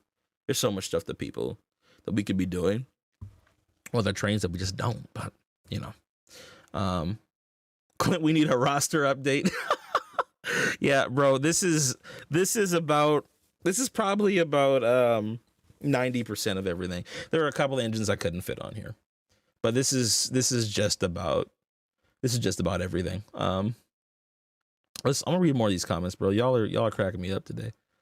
Check out. I want to also check out Blue Rail by Tam Valley. Let's chat. You guys want to look at that too and see what this. Jeff, I know, bro. I'm so sorry, man. Like I always forget your name, and I know I should because you've been subscribed for so long, dude. But yes, I'm gonna make a point to remember to call you Jeff. Lots of Steam mentions. Yes, I feel you, Clint. I just bought my last 3 models. Found a couple of houses that I'm gonna try and get in my area. Then I'll start looking. Yeah, see, that's the other thing I was thinking about, dude. Is like when I'm thinking about as I'm growing in and I'm thinking about buying a house, starting a family, like all that stuff. Like, I don't think my first house is going to be ready to bring trains into to start a layout. Like, I doubt I'll start a layout in my first home. It depends on what I can find, but I want something that's affordable right now. You know, I don't want to get the biggest thing I can find, but at the same time, you know, if I find something that has suitable space, why not, you know? But what model is that in front of the Allegheny? Oh, that's the new MTH Berkshire. That's Pierre Marquette 1225. Yeah, the one with the smoking whistle and all that. See, here's the other thing. This is what sucks about not having a train club anymore. Like, dude, like 3 or 4 of these models on here I've either never ran or ran once, right? So like the big boy, I ran the one time in the video that's on my channel that you guys have seen. Ran it one time. This engine, these 2 engines next to each other, the Broadway Limited 484, Spokane, Portland, and Seattle, and then the Pierre Marquette 1225, never ran. Outside of course, testing them out on a test track, going back and forth, never ran them. And we don't have. I normally run them run myself at train shows, you know, twice a year, but with everything going on, you know, haven't been able to run them. So, and like I even have trains. There are other trains on this shelf that I have only ran maybe 5 or 6 times. Like a lot of the stuff has not been ran, if I'm being totally honest. Even the 210-10-2, I ran that at one show, and that was it. So, yeah, that is. I will say this. This is a weird complaint to have, but that is one of the downsides of having so much stuff. Is like you don't know what to run, and some stuff ends up getting neglected. Like, what's a good example? Like the M1B over here. It's hard to see, but this Broadway Limited M1B, I haven't ran that in probably 3 years. You know, this Malay, which actually the real one, the Malay in real life just got restored. The 2662 Malay, Chesapeake in Ohio. I haven't ran that in probably 4 or 5 years as well. It's been a while, man. So a lot of these trains just don't get luck because I don't have the space or the time right now to run. I don't feel like running trains on the floor either. Like I'm past trying to do floor layouts. Like I'm not gonna do that anymore. So let's see what else we got in the comments. Kyle looks like a PM 284. No, it's not that cool. It's not a PM 284, but see, parts 323 said I just bought a Class A and a Y6B from Broadway. I hope they ship soon. They should be shipping. I think they're supposed to be shipping this week if they haven't already shipped. So beautiful collection. I wish I had guys like you in my area. Quinn, we'd get along real well, man. I'd let you, if we were part of the same club, bro, I'd let you run some of my trains. Hey, I gotta go. Nice talking to you guys. I'm gonna be catching up on your visit. Hey, Arctic Gamer, appreciate you, bro. Thank you. I gotta start doing these live streams more because I gotta realize there are probably a lot of people that are subscribed to me that like don't remember my channel because I don't post consistently. That's really bad. But Brass Basement. Hey, Clint, I won't be able to stay, but let's talk soon. I've had some idea. Okay. Yeah, man. Absolutely. Chris, is that you? I'm pretty sure that's you, Chris. Yeah. Hell yeah, man. Hit me up. We'll talk soon. Do you have or like Rolling Thunder? I do have Rolling Thunder. I wish I hadn't have wasted my money on it. Rolling Thunder, it never worked that well. And I think for what they were trying to do with it, it's not really that impressive, in my opinion. I would prefer I would prefer not to have to, like it's cool that you could play the train sounds through a subwoofer. Like that's kind of neat, but I don't really need that. I still like the experience of having the sound coming directly from the train. So, but hey, thank you, Clint. I've got the motivation I need to finish my Tsunami 2 wired 1996 Milcam motor River Rossi 4884. Nice, bro. It's been a finish. Yeah, I've done 2 decoder installs. One was DCC ready, the other wasn't. The other one that wasn't was this brass model. It's a pain in the butt. I think I fried the decoder the first time I did it trying to solder it. So got to be careful, man. But it's definitely it's very rewarding when you install your first decoder. So, all right, you're more than welcome. Miss me anytime. Mess with my Bachmann 060 switch just right now. That's what's up, man. I'd like to see what your opinion is on the Blue Rose, as I'm having a hard time disagreeing with anything you said. I'm pretty new to model railroading, so I only have 2 Bachmann. Hey, Bowser Jr. Studios, bro, listen to me, okay? Enjoy, and this is gonna sound weird, but enjoy the journey that you're on to like collecting model trains, okay? Anyone that's been subscribed to my channel for this channel's about 12 years old now. So yeah, anyone that's been subscribed to my channel for any length of time knows my humble beginnings. And I don't think a lot of the newer people know. Let me see something here. Jeff will remember because Jeff's been around forever. Jeff's been on the channel forever. But let me do this. I'm gonna show you real quick. Bro, like I said, I've been incredibly blessed with my, let me see here. Uploads. Oh, that's what I need to do. I've been incredibly blessed with my collection. Date added oldest. My first few videos look at young me, bro. Oh my god. My first few trains, my first few videos on this channel, I didn't even have DCC, man. Like this is what I started off with. This was me recording with an iPod Nano back in the day, and no camera skills, poor lighting, all Bachmann track and accessories and transformers for vehicles, dude. Me mixing different scales. I have N scale and HO. And under my bed was O scale at the time. Like, dude, I get it, man. Like it's a journey, but eventually one day you'll get to a point where your collection's looking like this. And you're sitting on a stream in front of 11 people and be like, this is 90% of it. Because God blessed me with way too much money and I was irresponsible with it. Guys, I could sell this and buy a house right now. I could sell it and buy a house, and I would be lying if I said it sometimes is not tempting, but let me go. Let's see. Let's go check out this Blue Rail stuff that Quinn's talking about. So Blue Rail by Tam Valley. Let's see. Blue Rail by Tam Valley.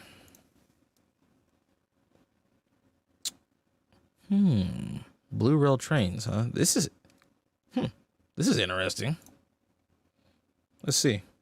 The Blue Rail DCC board by Tam Valley can be used to run trains in 2 different ways. Either directly by connecting the board to the train's motor and lights, or by using the board to control any DCC decoder. You control the train with the Blue Rail Trains iOS app, using your choice of power supplies. The app allows you to control as many locomotives as you want with one smartphone or tablet, controlling all CVs and loco settings. Wow. And supports Blue Rail's awesome built-in consisting and speed matching. The recommended minimum controller, an iPhone 6s Plus, can be purchased on eBay in the $75 range. You don't need any kind of phone plan to run these trains. iPad minis and iPads are great too. The board comes in 2 amp and 5 amp versions and can be controlled from 75 feet using the integrated antenna. It's also available with an external antenna, which effectively doubles the range. So whether you're looking for an affordable way to easily directly run trains, or want to control the high-end features of your I just realized that favorite train was on a DCC server decoder, board. Blue Rail DCC by Tam Valley is the train control board for you. Available at deadrailinstalls.com and select retailers near you. Okay, that's freaking neat. Let me just say it. Finally, god damn it. Someone's thinking out here. That is a brilliant idea. That is a fantastic idea. Like all this does is enhance what you already have. And it looks like this thing is tiny. I'll look at another video.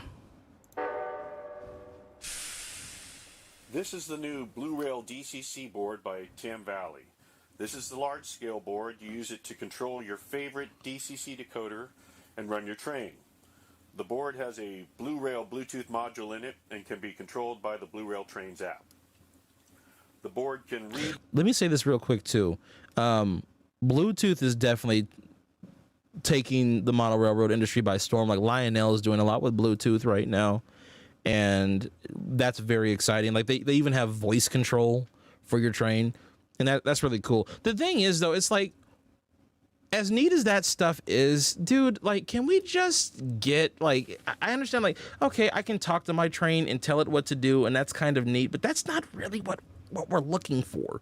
Like, that's a cool little neat feature that you include in there, but can someone put some R&D into some of the stuff that we were talking about earlier, like making the experience more immersive for like the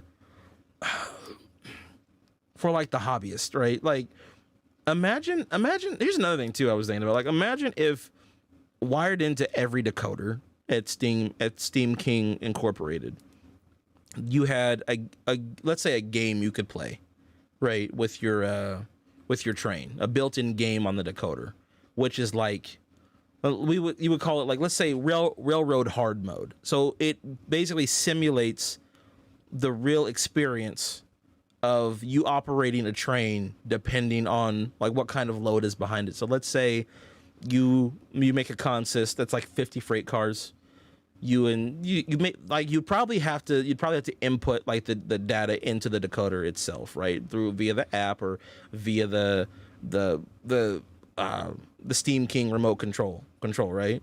But you would put in the data, like, how many cars, what kind of engine are you running? You put on the stats. Union Pacific 412-2. Okay. You put in the stats of your engine, how many cars are in your consist, right? You plug that in, and it would simulate the experience of you having to actually operate a train, like even building up the steam pressure. It would be able to, of course, the decoder can sense if you're going up a grade or not. It knows what kind of load you've got behind you, so it could simulate the train being stuck on a hill, if you don't get the train going up to, if get the train going quick enough, move the train quick enough to before you get to the hill, like all these different like stuff like that, man. If you could just throw something like that into it, like, that would be so neat. It'd be so fun. It would give you something different to do with your trains. But this Blue Rail, I am very intrigued. Like, this is very promising. And if Scaled Trains has any kind of brain, I hope that they partner with these folks and try to maybe put these decoders in a couple of their products. Someone needs to do it. Someone needs to give these guys a shot and put a couple of these products in their locomotives. I would really love to see that happen, because wireless dead rail control. Oh, dude, that would be ridiculous. Just Bluetooth control on an HO train, that would be nice. Quinn, the pandemic seems to have slowed progress of Blue Whale, so I'm still on the fence over it all. Not sure on the future support and so on, but it's got my attention for sure. But I am only bro, Bowser Jr. Studios, dude. When I started this channel when I was 14, bro, and I'm 26 now. It's been 12 years ago. Like, you got a lot of time to grow your collection, man. And not so much for cash respect, but dude, I didn't have, bro, my first job outside of my little lawn business with 3 accounts when I was your age was like working at a arcade getting like $200 a month, bro. I was just saving up those checks. I just here's the thing. You gotta, when you're young, you have to find creative ways to make money. So I mowed lawns and saved my money all summer to save up for train shows where I knew I would get the most bang for my buck, and I would leave the shows with like maybe $1,000-$1,500 worth of stuff, but for $500, because train shows you can wheel and deal. You also got to know how to negotiate with people too at train shows. That's very important. Knowing how to make your money, save your money, and then spend it wisely and negotiate. Figure out like what things you really want. Going into the train show with like a set expectations of what it is that you're looking for, what kind of stuff it is that you want, and like buying accordingly. You do that, bro, you'll have a collection that looks just like mine.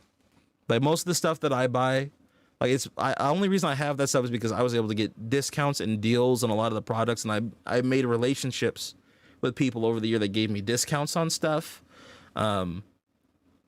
Or, you know, like I said, I got deals at train shows, and also because I built relationships with people at train shows. So you just, you know, especially when you're young, use your age to your advantage in this hobby as well, because a lot of those older guys at the train shows, they really like it when they see people your age there, and they're willing to give you a discount because you are young. So if you don't have a lot of stuff, first of all, don't worry about having as much stuff as the next guy, but just know that it's out there for you to get if you want it. And like I said, whatever advantage you have, use it. So that's all I did. That's the only reason why I have as much stuff as I do. So that's a fantastic idea. Interactive operations, but on another level than Arduino. Yeah, can Lionel put an accurate horn in an ES44? Dude, I have no idea what an accurate ES44 is supposed to sound like. I'll be honest with you. I'll be real with you. Honestly, in a lot of Steam engines, I don't know exactly what they're supposed to sound like. Are these... Hold on a second. I'm sorry. I thought these were radio controlled couplers. Have you guys seen those videos of those radio controlled couplers? They work like the MTH ones, but better. Like you can install them on all your HO rolling stock or HO engines. Like they're like I've seen videos of those recently, and they look really nice. So anyway. And write CVs so you can use the app to easily adjust your settings. You can power this with track power, DCC, or battery. It's very simple to hook up. The board only uses 2 pairs of wires. So inside this... What kind of battery though? Right, and also I'm kind of concerned. Here's my only thing, right? Like I'm kind of concerned as to like where you're gonna fit a battery in certain, in just like for instance a Shay, right? You're not gonna fit a battery. You're not gonna be able to fit a battery in a Shay. Like the is, unless it's a really tiny battery, but then you're not gonna get the power you need. You're gonna probably need at least what, like a 9-volt? Yeah, the KD remote couplers. Those are the ones I'm talking about. Loco, I have a sound decoder inside here, and you connect that up like you normally would, except for the power leads to the sound decoder, and you take those, and I've run those to the Blu-rail DCC out connectors right there, and the other 2 connectors are where you hook up your power. Now I use battery. You could use track power, DC or DCC. Also, if you're an O or an S person and you want to use AC powered track, Tam Valley will have a little AC-DC converter that you can use. And okay, so this is what I want to say about this, right?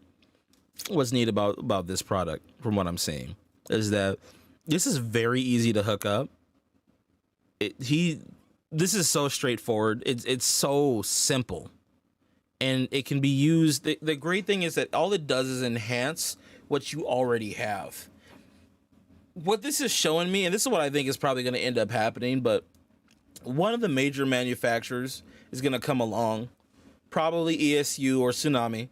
And if I were Tsunami, I would take advantage of this if I could. This would put Tsunami back on top in terms of innovation. Like, they might not have the best sound, but damn, like they're really close to having some of the best sound on the market. Anyway, they already have a fantastic reputation. And some people, quite frankly, do think they have the best sound. But anyway, that aside, if Tsunami, like, let's say a company like Tsunami comes along, right, and looks at this and says, okay, I don't want to like pay these guys, or I don't want to I don't want to hire them on and take their blueprint, but I would rather like R&D this myself and just take the concept of this and do it myself, which is what they did for the Keep Alive, which is what every model railroad company did for Keep Alive. Even Broadway Limited gives you the option to put the Keep Alive type capacitors in their decoders now, right? But if I were some of the major model railroad manufacturers, I would start equipping my sound decoders with this already in it. And that would kind of cut, and this is pretty messed up, but this is like business here, right? But this is cutting the middleman out. So now it's just like, hey, you don't even have to, there's no mess, no work involved, no additional wires that have to be attached. Your train already comes pre-equipped with the ability to run on battery power, DCC, or a regular DC power with Bluetooth radio control. That I would jump on this. Because stuff like this is where the hobby needs to go. And Lionel's been doing it for the last 2 or 3 years, but this is neat. This is really, really neat. I am liking this. It's the speakers as much as it is the decoders itself, in my honest opinion. The Sonictudes are loud, sounds incredible with mini cubes. No, look, man, I know I probably sound like I'm crapping on Tsunami, and I've heard some amazing sounding Tsunami decoders, but I'll give you an example of what I'm talking about, right?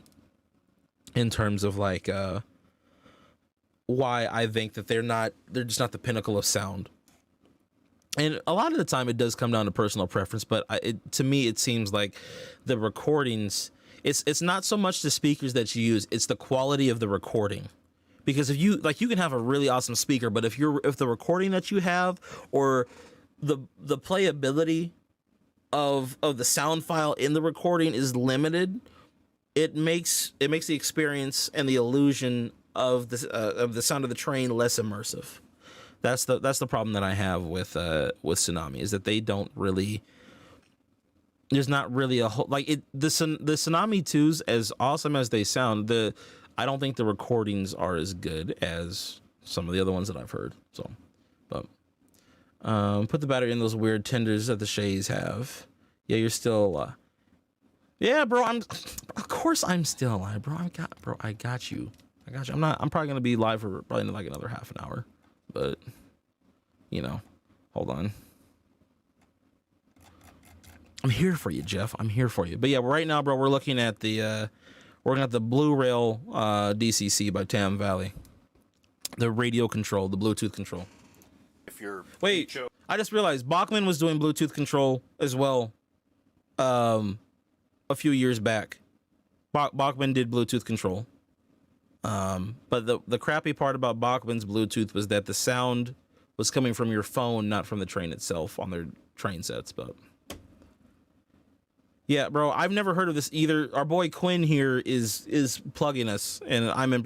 How old? September 20th. This has been out for a while. Hold on a minute. How old is this? How long have they been doing this?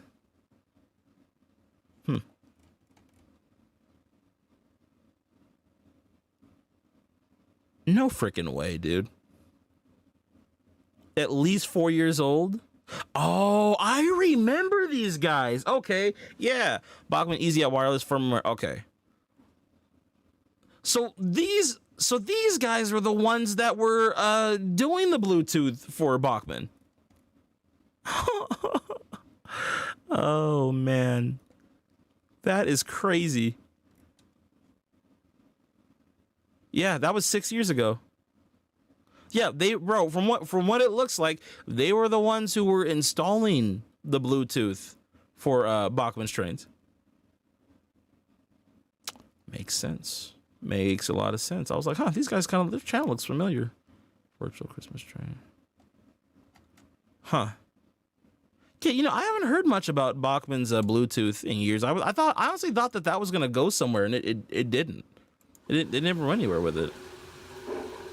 But Quinn, have you heard of RailPro? Do you know what RailPro is? Because RailPro is on the same lines as what you're talking about right now. Because RailPro also runs off of Dead Rail.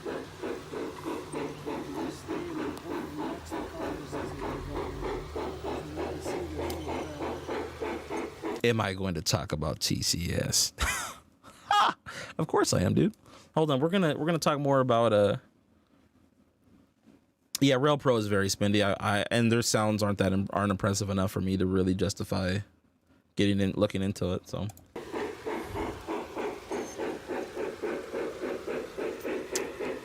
I didn't mean for this video to turn into a conversation about like sound, but it seems like all my videos, all my live streams end up going that direction. So what are you gonna do?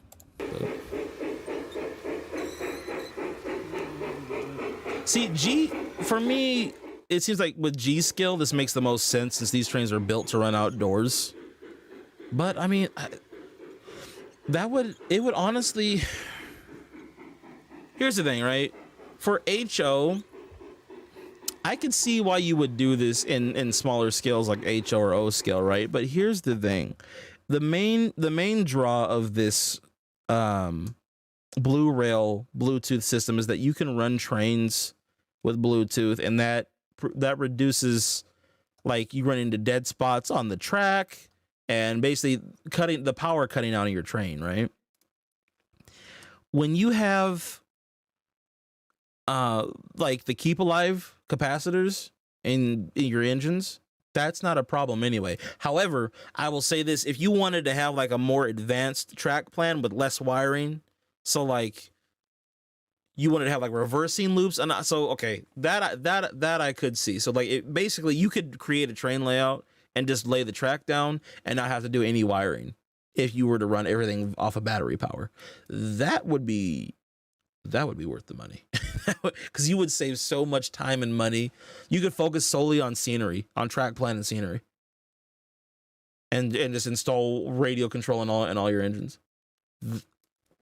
Okay, yeah, I could see the draw of that. I can see that. But at the same time, like, but the problem is, what if somebody brings an older train, or you have some older trains that you can't retrofit this into, because you can't put a battery. Because there's gonna be, look, here's the thing: there's gonna be some trains you can't. There's gonna be some trains you can't put batteries into, and also you're still gonna need to run wiring for your lights and accessories. So to some degree, you're still gonna need track power.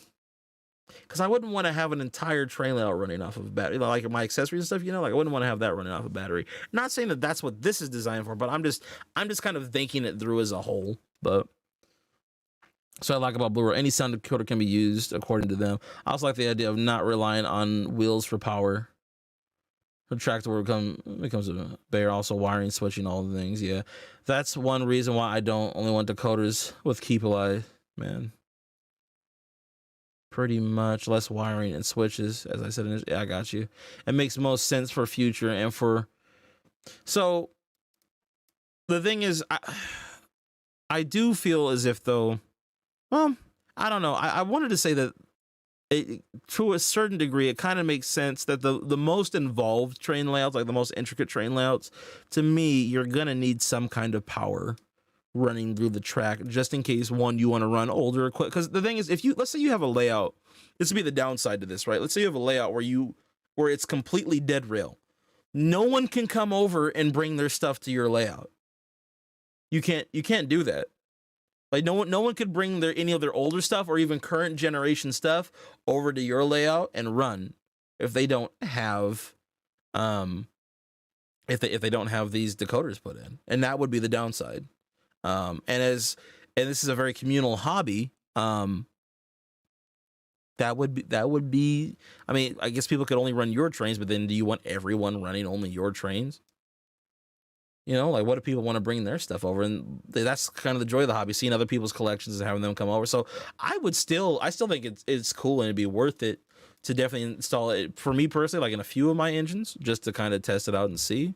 But it's not like, if I had a layout, it's not something that I would want to be married to.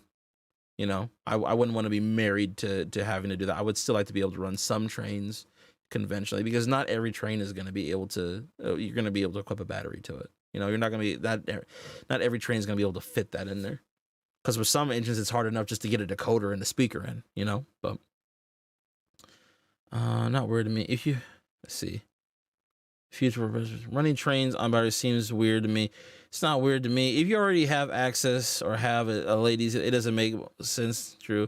Then again, I have a bunch of toy trains. But then again, remember, I'm stuck in an area with guys running ditch and track. Yeah, see, bro, you're trying to think. See, you're thinking outside of the box, but I like that. That's good. Like that's. Like I said, I didn't know about this until now. Or how about HO3? Where do you put the batteries? HO3 is a little bigger though. HO3 is just O scale trains on HO track. But I see what you're saying. But still, those trains are still relatively small. Oh wait, no, HO3. Wait, no, HO3. No, that's HO trains on N scale track. Excuse me. I'm sorry. You're right. Yeah, that wouldn't. Yeah, that probably wouldn't work.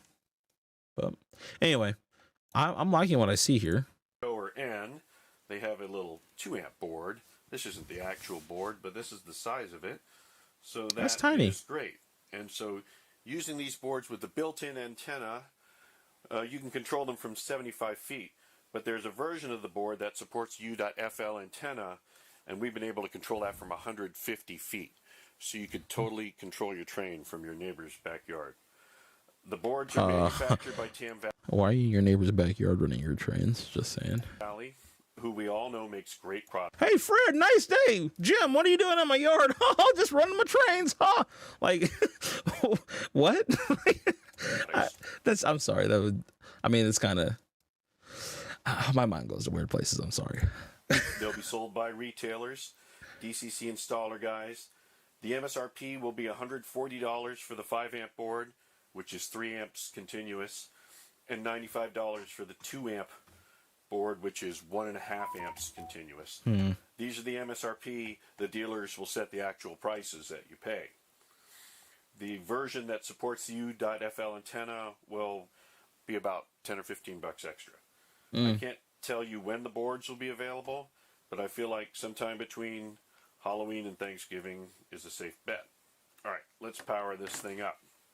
So I'm going to connect my battery right here.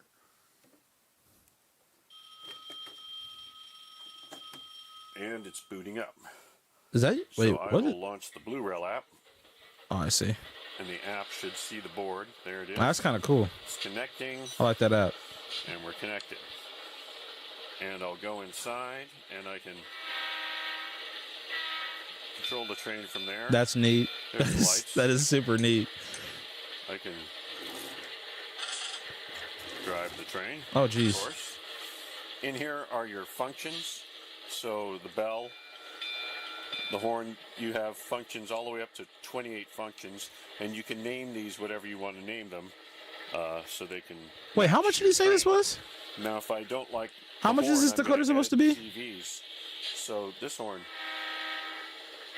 it's not exactly what I want. So I can go in here, and I know on this particular decoder, CV120 is how you control the horn.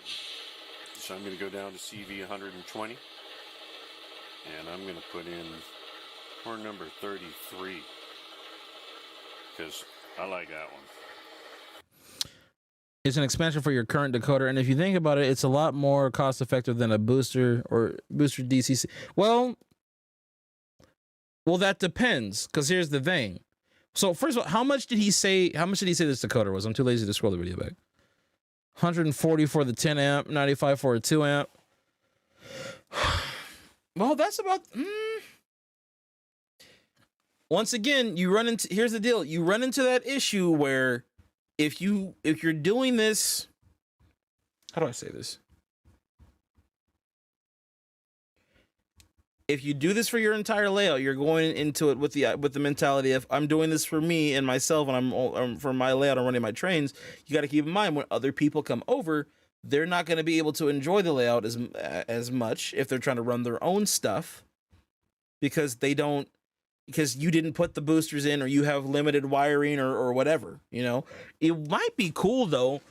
Let me say this. This is what you could do, and this would be neat. It's certain sections of the layout. Let's like say a branch line where you would have like a smaller fleet of engines or maybe a switch yard, you wouldn't wire those, and you have dedicated, normally, like, even if you have people come over and you're doing operations, you've got dedicated engines typically for those sections of the railroad, right? Or those types of railroads. So it'd be cool if maybe you did have one of these Bluetooth controlled trains, you didn't wire the yard, you didn't wire the branch line, and you just had these radio controlled trains, and so sections of your layout could be dead rail. That I could see being a possibility. That would be cool. I could legitimately see that. That would be neat. I think I just figured out a good balance. I think that would be a good balance. Like if you had certain sections, isolated sections of the layout that were not powered, that had dedicated power to them, motive power to them, that had the Bluetooth control, that's where it would come in. But see, when my brain thinks about this, I'm thinking of like a giant ass 4,000 square foot train layout where you've got people coming over, to run trains and stuff like that, right? Like if it's just for you and like they're the average person like us and you can't afford some crazy mess like that and you're just running trains, like, yeah, this would absolutely make sense. You could do total dead rail, right? But if you've got a really big layout, I would say you probably want to do it in sections. You probably want to do it in like I said, certain sections of the layout that ran dead rail. But I would keep your main line powered always. I would always keep the main line powered. So, I gotta go because my bandwidth is struggling. Hey, Bowser Jr. Studios, bro, I appreciate you jumping in, man. It was good to have you in here. I don't think I've seen you around before, so welcome to the channel. So, I think you got to be married to it, like unlike with TCS or something like that. Other people can enjoy that. I like your thought about the branch line yards. Yeah, like I said, stuff like that would be kind of like I said, we're gonna have dedicated motive power.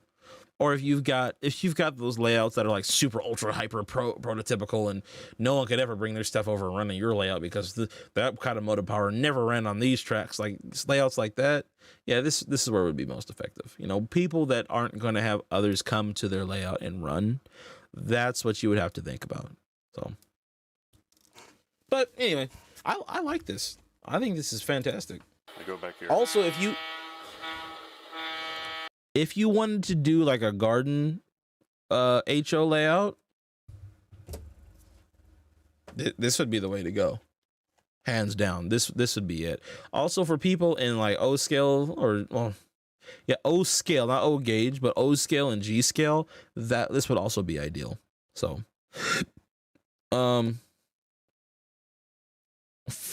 Falling Gup 90, I'd want a steamer with sound that has emphasis on chuff. Empty train versus loaded going uphill would sound different. Nobody does that. Well, actually, falling up, they do. Broadway Limited. Actually, most of the sound decoders nowadays do that. TCS, Tsunami, MTH, Broadway Limited. They all have motor. What do they call it? It's not motor control. It's motor something. It's like motor reduction, motor something. But anyway, but basically the train, based on how like the strain on the motor, the decoder can sense that, and the chuffs will get either louder or lighter. TCS probably has the best. It's probably the best when it comes to that because they've got the cylinder cocks and all that stuff kind of intertwined in the design of the decoder. But yeah, there are already decoders that do that. Even on my Broadway Limited Paragon 2 Y6B, I remember operating at the club, on the club layout back in the day, and the smoke output would change depending on how many freight cars I put behind it. I remember when I had a real long trains, smoke output would be insane, but it would get a bit lighter when I would have maybe 10 or 12 cars behind it. So, or if I was running the train light. So, digging your idea, and actually currently picture mode of my HO layout isn't finished, but it's fully DCC wired so far, so I wasn't planning on going full out dead rail anytime soon. Motor sensing, thank you. Yes, Jeff, motor sensing. Maybe if that's where the hobby ends up going, where everyone can run out of the box, local on a dead rail. See, like I said, I think it all depends on the type of layout that you're running. I think that there is extreme utility to being able to run power through the track, right? However, there is an advantage to radio control as well, right? I think that like if you're trying to run your train, if you got a really big layout and you're running to run your train at distance and you want to maintain control over that train with having to put boosters in different parts of the layout, this is a good workaround for that. But I also think that there's use in having constant track power through like a DCC or LCC or like how Lionel or MTH do their proprietary systems.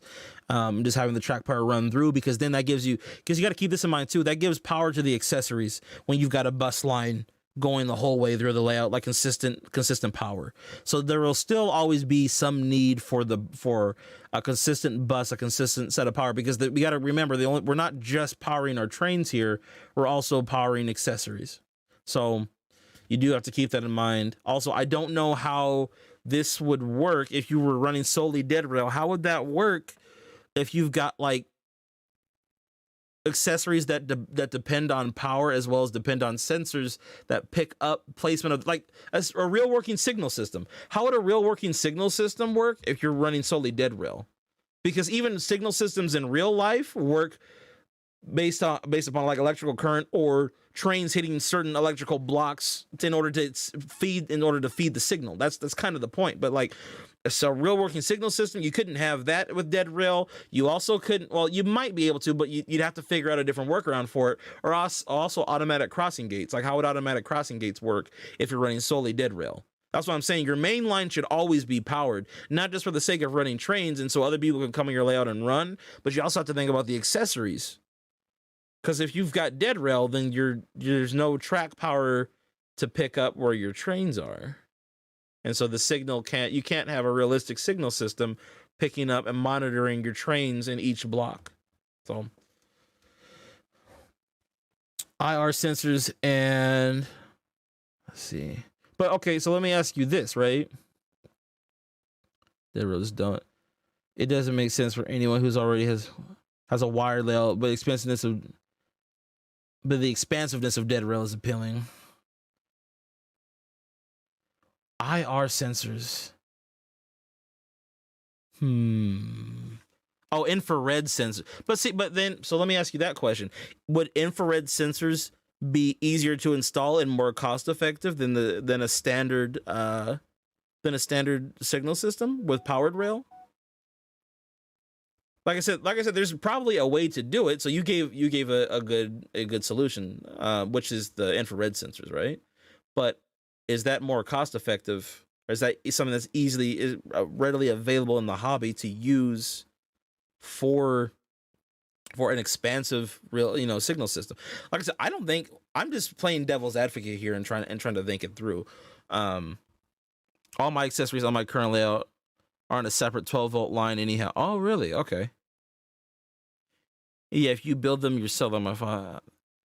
But see but that's the thing, is the average person going to want to go and build infrared sensors and then hook them up to all their accessories? Like, is that, once again, I just don't know if that's.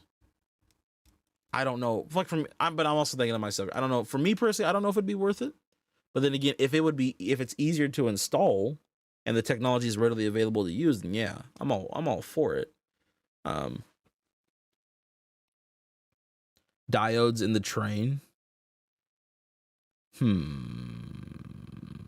guys are bringing up some interesting points. See, but this is what I like to do, man. Like, I like to be able to have discussions like this about different aspects of the hobby, because these are things that aren't really talked about. I'm not really seeing talked about on a lot of the bigger channels, So I'm glad that we can kind of meet here and talk about it. So anyway, let's get back to one of the things I wanted to talk about earlier. Let's talk about scale trains acquiring MTH, right? All right, we're gonna turn that off real quick. I think that this is I'm so excited. Okay, I am so excited to hear that they've acquired MTH. MTH's molds anyway. And here's the thing about it, right? Which is most intriguing to me, is that or one of the things that's most intriguing about this arrangement. Some of these molds have switched hands a couple of times. So remember, Broadway Limited, when they first started, they were precision scale models, or excuse me, precision craft models. Then they turned into Broadway Limited. Then they get sued by MTH. Then MTH obtains a good portion of their molds in the resolution of the lawsuit, right? Then now MTH is giving these molds. MTH used them for a few years. Now they're handing these molds over to Scale Train. So like the Big Boy mold, that's originally a Broadway Limited mold. What other one? I think the J mold, the J class mold they have was originally the Broadway mold, and a couple of others. Here's another thing that I'm very curious about too, right? So they were talking about like all the trains that they have. They said that they've got all the HO tooling on top of, I think it was 12 more resin prototype molds that have not been put into production yet. I want to know what those additional 12 molds were. And it might be more than 12, but I want to know what those additional 12 molds were that MTH was working on. Also, I was going to ask you guys, what do you think MTH was working on? What like HO steam molds do you think MTH was designing? In my opinion, I'm thinking because they have a triplex, right? One of their big sellers in O scale, and an engine that has not been brought to HO outside of, I think, like Bachmann or IHM molds, is a Camelback. We don't have a Camelback in HO. Right, but that was a big seller in O scale. I'm wondering if one of the molds was a Camelback, which would be phenomenal if it was, which would pair well with my triplex when I say that. And then I'm wondering if they didn't work on a New York Central Hudson as well. And here's another thing that I'm curious about too with what Scale Trains is going to do moving forward. I want to know if they plan on having their steam locomotives smoke. Are they going to use the patent that MTH has for not just the smoke unit, right, for the smokestacks, but the smoking whistle as well, because smoking whistles, and this is the sad thing about MTH leaving when they did, is that they had just, in my opinion, perfected smoking whistles in HO. Broadway tried it, they did it on one engine and left it alone, and for a first attempt it was a good try and it was really impressive. For the first time. The only problem is they picked to do it. They did it on an engine where the two smoke units were right next to each other. So the smokestack was right next to the whistle. So when the engine was in operation, you couldn't even tell that the whistle was smoking unless the train was halted. So that was Broadway's problem with doing that. MTH. Here's the cool thing about what MTH did. Not only did they perfect the smoke unit and give it a stronger output, so you could tell that the whistle was smoking when it was in operation, even if the whistle was next to the smokestack, but they even designed a couple of, they even had a model that had a whistle that was more on the back of the boiler. So now there's no question about, now you can definitely see, oh shit, the smoke is coming out of the smokestack and the whistle smoking, every time you blow it. And you got a smokestack up here and the whistle back here. And I cannot pray to God, bro, that we have a train show late this year so I can run that Berkshire, the MTH HO Berkshire. I want to run that Berkshire at the shows to see people's reaction with that whistle, because that's neat, man. Stuff like I can imagine if that was around when I was a little kid, it would have blown my mind. But yeah, just like I said, just small. Actually, that's not even a small detail. It's not, I shouldn't say it's small stuff like that, because that's a big deal. I know a lot of people talk about, oh, it's so gimmicky, smoking whistles. Listen to me. Any feature that you can add on a model, how do I phrase this? Any feature that you can add on a model and make it look realistic, that replicates something that a real train does, adds to the illusion and to the experience of that train. Like, I feel like MTH was going to get to a point, like in the next 5 to 10 years of the hobby, HO trains, and it might still be this way. And I'm hoping that Scale Trains takes the blessing that they paid for and they revolutionize it because their trains run very well, sound really good, have fantastic detail as is, right? But I want to see if they'll take the ball and run with it with the additional features. So I want to see if they're going to still have I still want to see if they're going to have the smoke units in there. I have a feeling that they're not going to do that. I have a feeling that they might sell that patent, or either that or just not do anything with it at all. I feel like Broadway Limited, if they could, they should take MTH's patent for the smoke units, because MTH just has a better smoke unit in their trains. But what I was trying to get at was the hobby. It seems like it's going to a place where we're not just going to have the smokestack smoke, which was impressive. We're not just going to have the whistle smoke, which was mind-blowing. I'm waiting for the day where we've got the steam sifting out of the dynamo, and also cylinder steam effects. Like imagine like having a TCS wow sound decoder, but in a train that has cylinder steam. And so, like, you know how we were talking about this earlier in chat, where the TCS trains, they've got the real life, I forget what they call it, but it's basically the realistic mode that they have where you run the trains in, where it's just like it's like you're running a train in real life. It's got the momentum built in. You've got a real brake on the train. It feels the load that's behind it, all that, and it depending on how fast you're going, the load that's behind the train, it moves accordingly. Also, if you're running a steam engine and the steam engine's been sitting there for a certain amount of time, steam pressure builds up. You can even hear like the pop-off valves going off. Like imagine all those features, but having a visual effect to go along with them. So the pop-off valve goes off after the steam pressure's been built up for a certain amount of time. You got the steam pressure built up in the cylinders. So when you start your steam locomotive, the cylinder cocks are going off. They're oscillating back and forth. So you've got the cylinder going off on one side and then the other side, and one side and the other side, and going back and forth and back and forth. Steam coming out of the dynamo, smoking whistles. I don't necessarily need a bell on my train to move an HO, but goddammit, if you give me that too, I'm not going to be mad at you. I'm just saying, like, try to make the trains look as real as possible. Stuff like that would, it just makes it so much more immersive. That's where we need to go. That's like when how do I say this? When I was at the old train, let me tell you a little story. When I was at the old train club, right? I used to take people there on the off days that were not into the hobby, because I wanted to see like how other people perceived our hobby, how other people looked at it, right? And the things that got people the most intrigued by our hobby were like all the cool little quote unquote gimmicky features that the model trains had. Like back then, the only thing we had was smoke coming out of the smokestack of the steam engines. But I remember like just showing that to different people and be like, oh my gosh, smoke actually comes out of it. I'm like, yeah, it does. Like it works just like a real train, and people thought that was just mind blowing. Like you go to train show, anyone who's been to a train show and ran trains at train shows, it's the same thing. A little kid, 2-year-old kid, mom's bringing their 2-year-old sons and daughters to the train show for the first time, and they get to see that. It's amazing. Now imagine, remember, let me say this.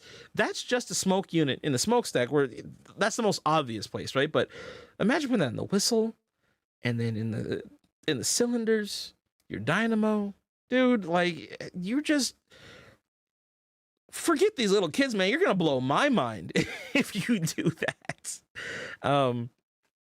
Let me read a couple more of these comments. I see you guys have been writing in the chat.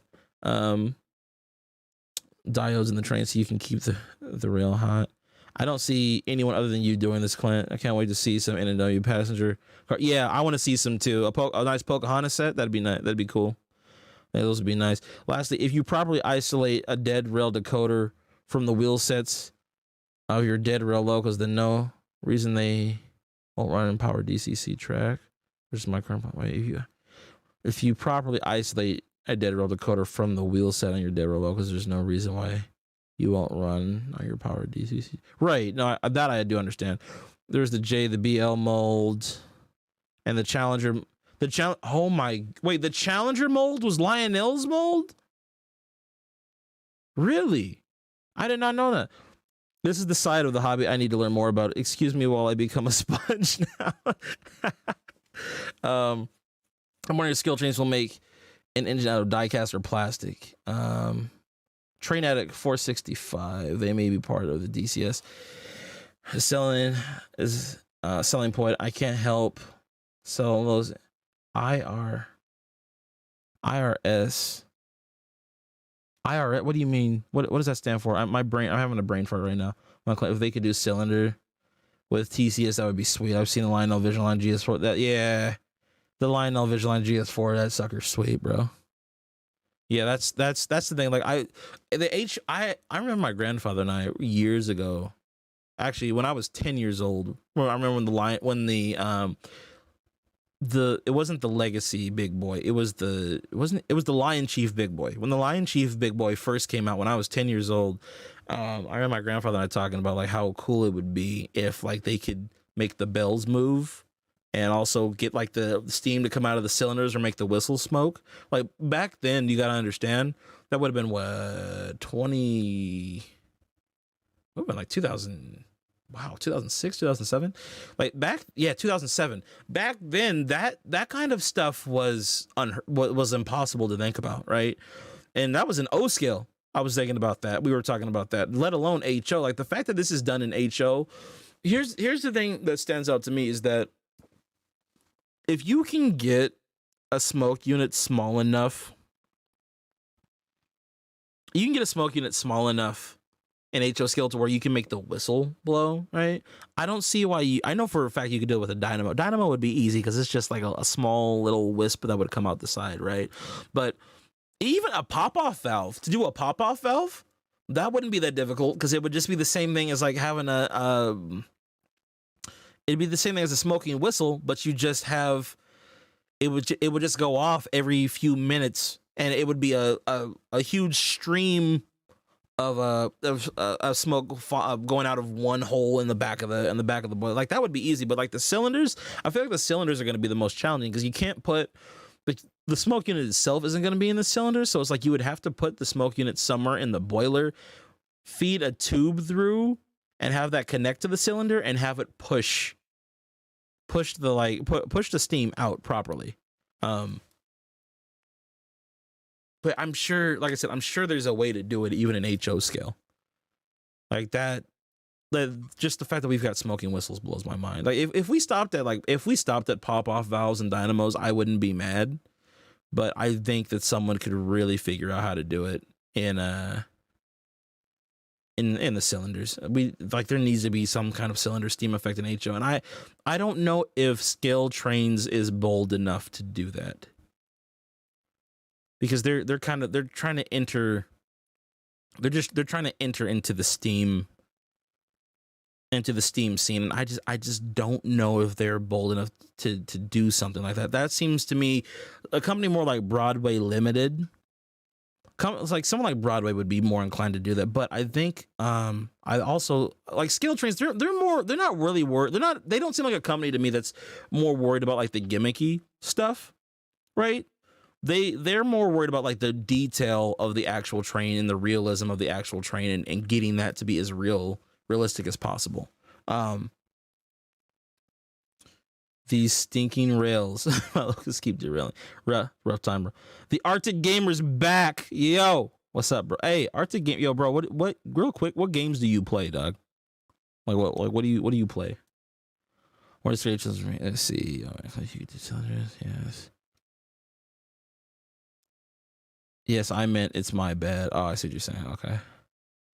I keep what I messed up. But Skills Train is pretty smooth as far as I know. I think you meant to say good, but I see what you're saying. Yeah, right now, bro, we're talking about like Scale Trains getting MTH's tooling, the possibility of them what's the chance of them continuing some of the innovations that MTH has made in HO scale, like the smoking whistles and putting smoke in the smokestacks of the steam engines, and then on top of that, like future innovations like cylinder steam effects and steam in the dynamo and pop-off valves in HO scale, things like that, things that you see in O scale, but you don't really see in HO yet. Like I said, we have smoking whistles, which is impressive, and like I said, that on that Berkshire, the smoking whistle on the Berkshire, the fact that now we've got an engine where the smoking whistle is away from from the smokestack. Like that's nice. Like now you can actually tell what's going on.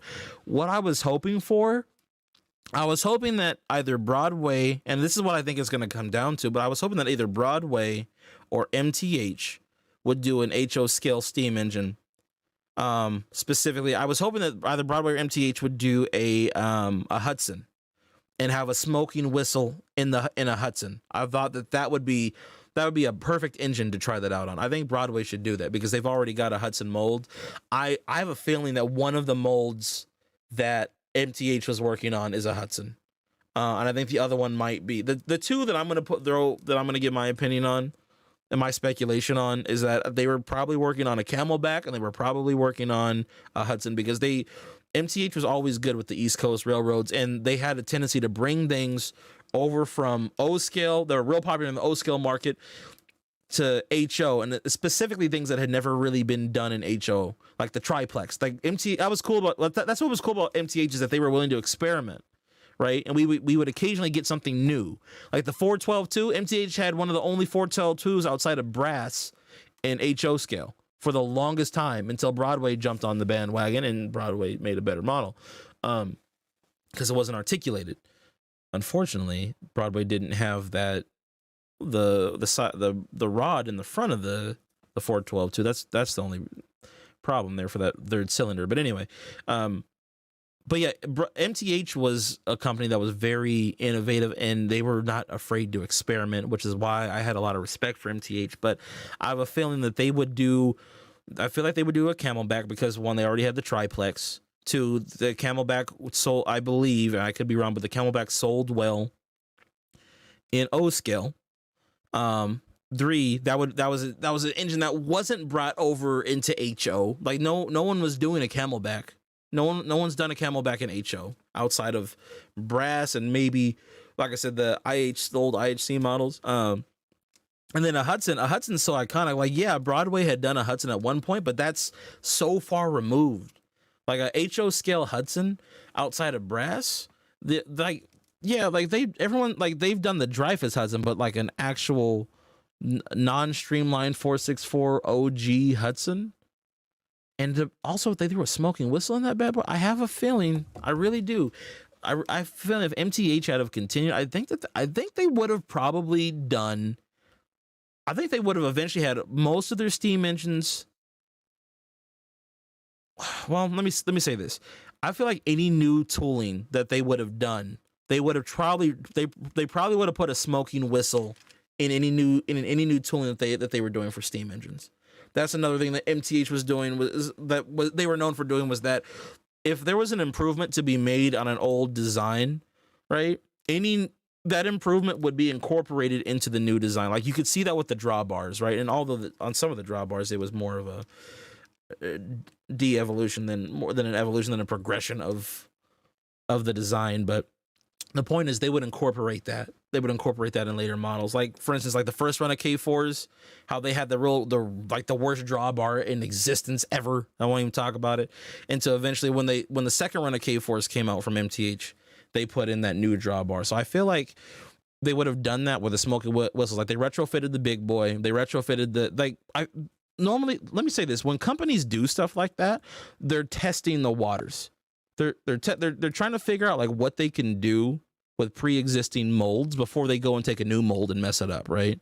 So they took the big boy. They take engines that they know they can sell. They took the big boy, the Daylight, and the Berkshire, and they're like, okay, let's put smoking whistles in there and resell it because stupid people like the Steam King will buy this engine 3 or 4 times like they already have.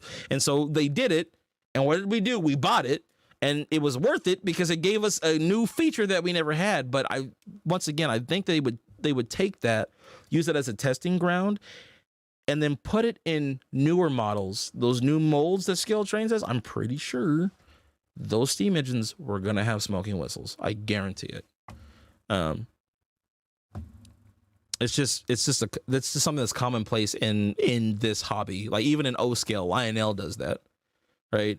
All the new like whatever new technology they put in the trains, right? When they come out with a new version of an older mold, they'll put the new technology in, they put the new features in. That happens all the time. And then moving forward from that point on, that then becomes the new standard. And then what that does is that forces other companies to step their game up, like Broadway Limited, for example. You're like, hey, maybe we should put more smoking whistles on our trains, idiot. Just start start doing it. God.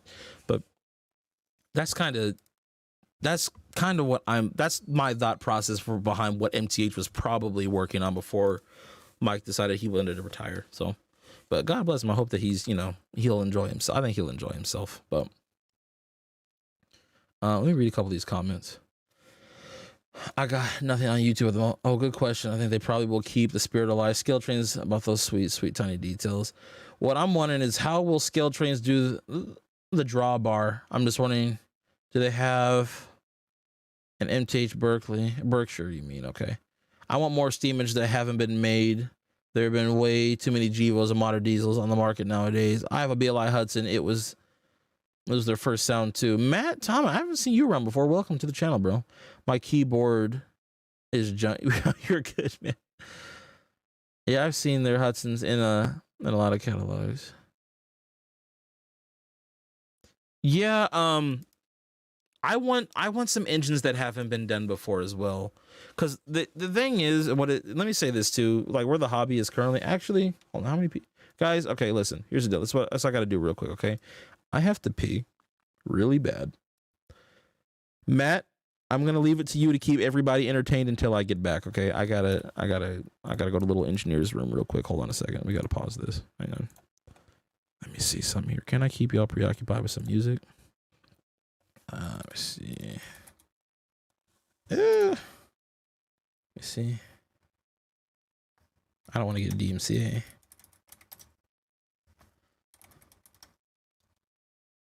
Where is my...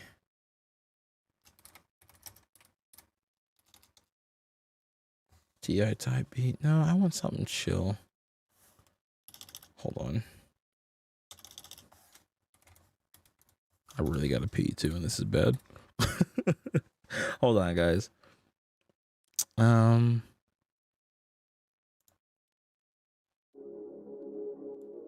right, I'll be right back. I gotta go take a slight pause for the calls. Hold on, I will be right back. Let me do... Where is that? I passed it. I'll be right back.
Okay, we're back.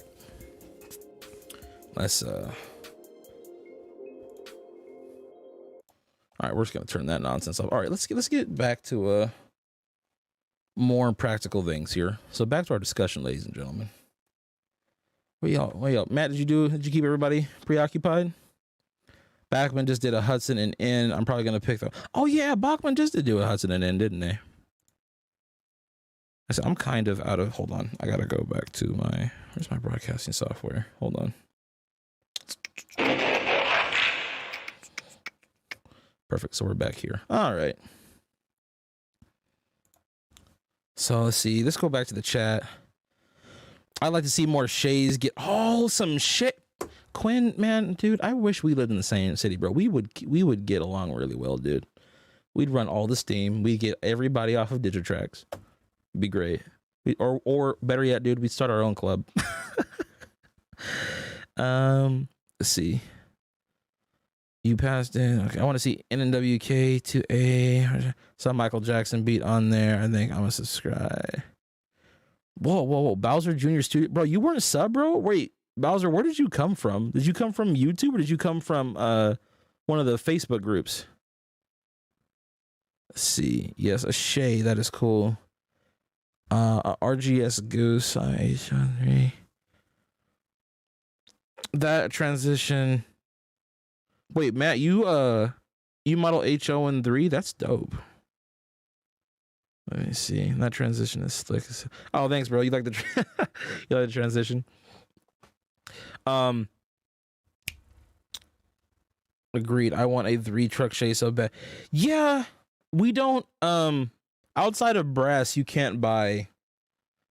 Well, outside of brass and the one Bachmann model, you can't buy a 3-truck Shay. I would like that. See, Quinn, I'm glad you brought that up.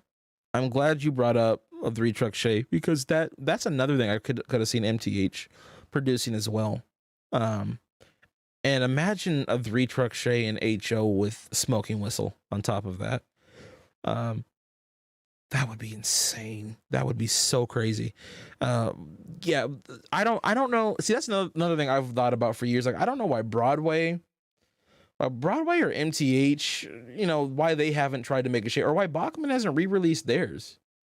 Like, I'm trying to, like, Shays are, first of all, there's so many different types of Shays that you can make. Or even a Heisler or a Climax, like more of those logging engines. We need a greater variety of those in the hobby. And a lot of the major railroads had, even the Union Pacific had Shays. So I don't see why why a lot of the major companies don't produce Shays. Like I as much as I enjoy big steam, having those smaller engines, it's nice to be able to relax and run smaller trains and have smaller engines. But I would like to see like a lot of smaller engines have some of these really nice features, like maybe a smoking whistle or, you know, steam coming out the smokestack, stuff like that. I think that would be really cool. And I could actually see scale trains doing like a rivet counter or like a museum quality Shay. Here's one downside, not really a downside, but here's one thing that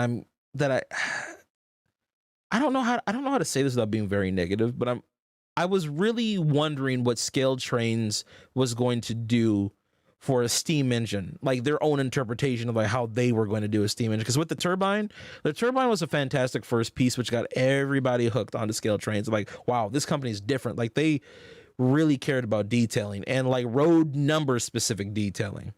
But what happens? How do I say this? Like, what happens when Scale Trains decides to make a steam engine? Like, what does that look like? Because it's cool that they've got Broadway. Well, technically Broadway Limited / MTH. It's cool they've got MTH's tooling, right? But that's I understand that, like, they're saying that most of the engines and freight cars are up to like rivet counter standard. But what does like a rivet counter or a museum quality piece look like? Well, I guess here's the plus side. Maybe these are rivet counter ready models, but not like museum quality models. And actually, no, these wouldn't be up to museum quality. And I don't think that they're going to take the molds and rework the mold, because that would be way too much work to redo the molds. That would cost, that, like, molding itself is so expensive for a company. Like, even for something as simple as like my other hobby, Transformers, right? Even something as simple as that, like to do these molds, it's very expensive. Model railroading, because it's so much more intricate than something like a plastic toy like this, right? Something that's so much more intricate, like it's so expensive to do the molding for it. That's why these engines cost so much, because you've only got a small model railroading. As big of a hobby as it is, it's still a small market of people that you're trying to attract, and you got to spend all this money on a mold, and to make a profit off of it, to keep the company in business, they've got to charge a lot. So I don't think they're going to adjust any of the molds that they already have or that they acquired from MTH. However, I do think that whatever they decide to do for, like, I cannot wait to buy a museum quality piece from Scale Trains. That's a steam locomotive. I want to see what they do for a museum quality piece, and also what engine they choose. That's going to be intriguing as well. But well, let me go back to the comments, see what y'all are doing. Oh, dude, you found me through YouTube. Nice. Bowser Junior Studios. MDC made a Shay. Who's MDC? I'm not sure who MDC is. I don't know if I've heard of MDC. Roundhouse made a garbage kit 1 year, but yeah, I heard the horror stories of the Roundhouse kit. Excuse me. We need some HO narrow gauge steam engines, like a K30. Yes, a K36 and a K37 would be fantastic. You'd have my money. But wait. No. Didn't Blackstone do those in HO? Maybe not. And scalers, we have no steam. Anybody who's like Shades? First time. I stumbled on this video while browsing YouTube. Nice. That's good to know the algorithm is favoring me today. That's kind of cool. I've literally seen more Shays in real life than I've seen combining HO in it. Yeah, there's not a whole lot. There's not a whole lot of Shays out there. So my layout is based around the early 1900s, 1940s Pacific Northwest logging, except I'm missing most of the engines that were home to the P&W due to availability here. Bro, what part of the country do you live in? Do you live in the Northwest?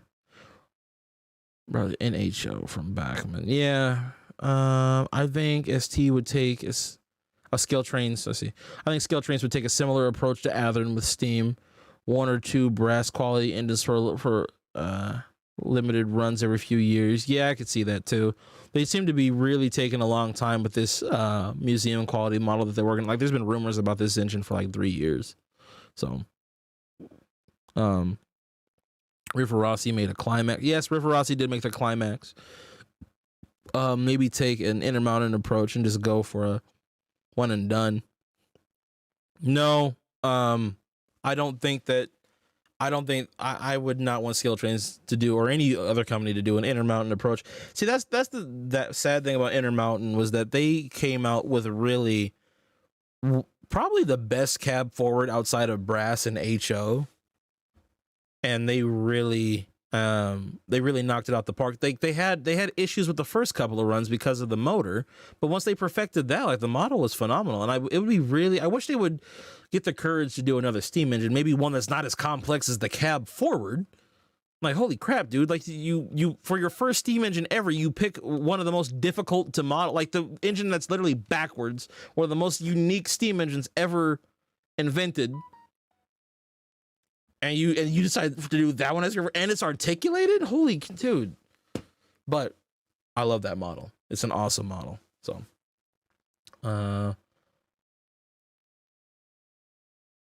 maybe take it in a minute. Okay, I'm wondering what you will a Scale Trains museum quality steam locomotive look like. Something I asked myself. Yeah, I bet the Scale Train steam engine will be a big boy, dude. It better not be. We don't need any. We really don't need any more big boys. Okay, chat. Let me do this. All right, this is what I want to know from you right now. Everyone, put this in the comments.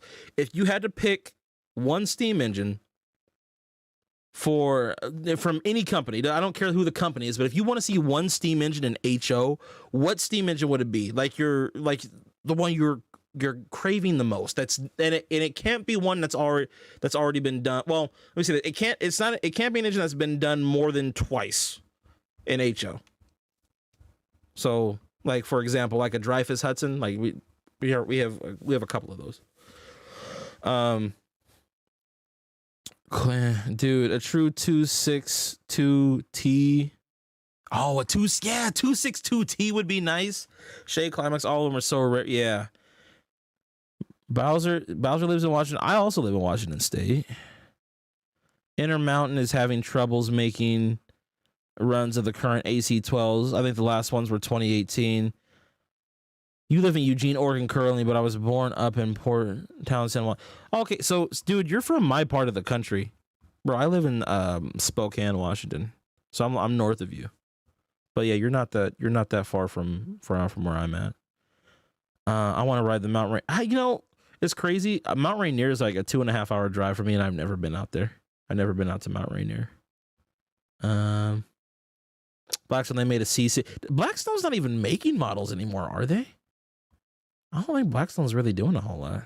But 262T on any narrow gauge or any narrow gauge. Narrow gauge is something that I feel like could be tapped into in the HO market, the HO&3 market.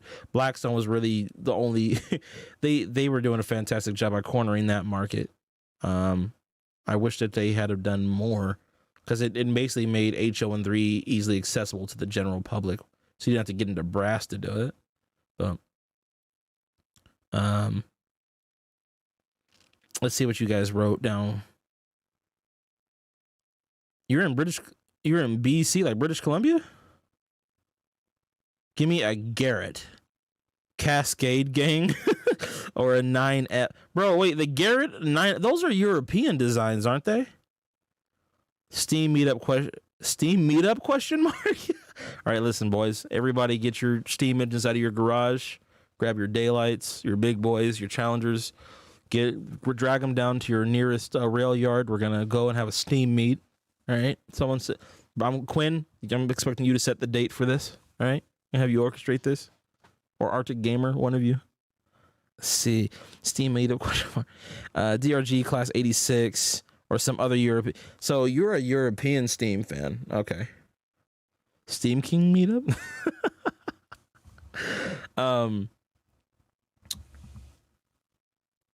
Yeah, man. I don't know. Like, not all that far away. Heck. Why do I send you? Yeah, bro, go ahead. I clicked your link, your Steam. You post. Yeah, bro, go. You're more than welcome to send me a friend request on Facebook. I'm cool with that. Or even an NW 482, not done outside of brass. Trying to think, what would I want? So y'all are picking some real obscure stuff. I like what Arctic Gamer said on the 262T. A 262T would be sharp. That would be nice. I would love a 262T. The Norfolk and Western had I believe they were called Z6s. But they were these really cool articulated steam engines that they were like a bit smaller than like the Y6Bs, but like I wouldn't mind. I think they're like 2880s, something like that, but like I wouldn't mind seeing or ZH. I think it's called, maybe it's a ZH. I wouldn't mind seeing some of those, or a Norfolk and Western 280, kind of like the one that's at Strasbourg. That would be nice. I know Bachmann makes a 210 decapod, but I wouldn't mind someone else throwing their hand at that. I would like to see some smaller steam engines with like some of the nicer features, like smoke. Like smoking whistles and smokestacks.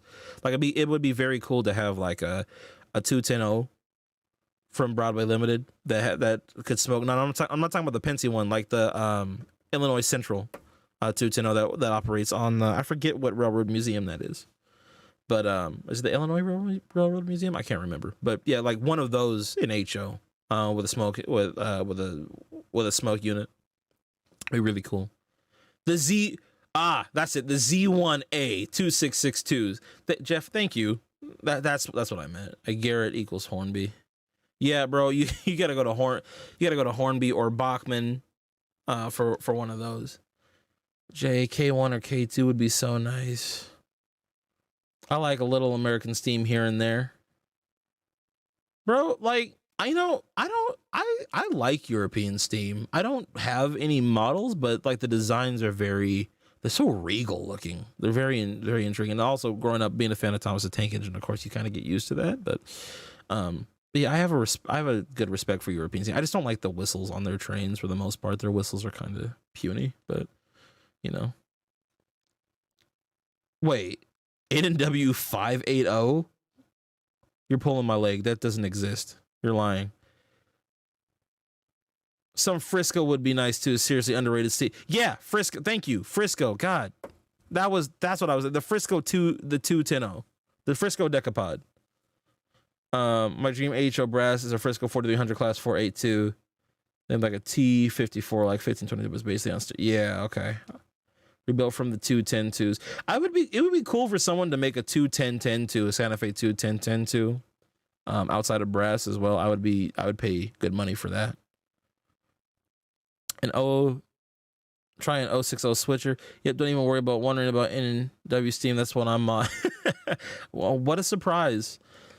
S1A080. That's our 480. Yeah.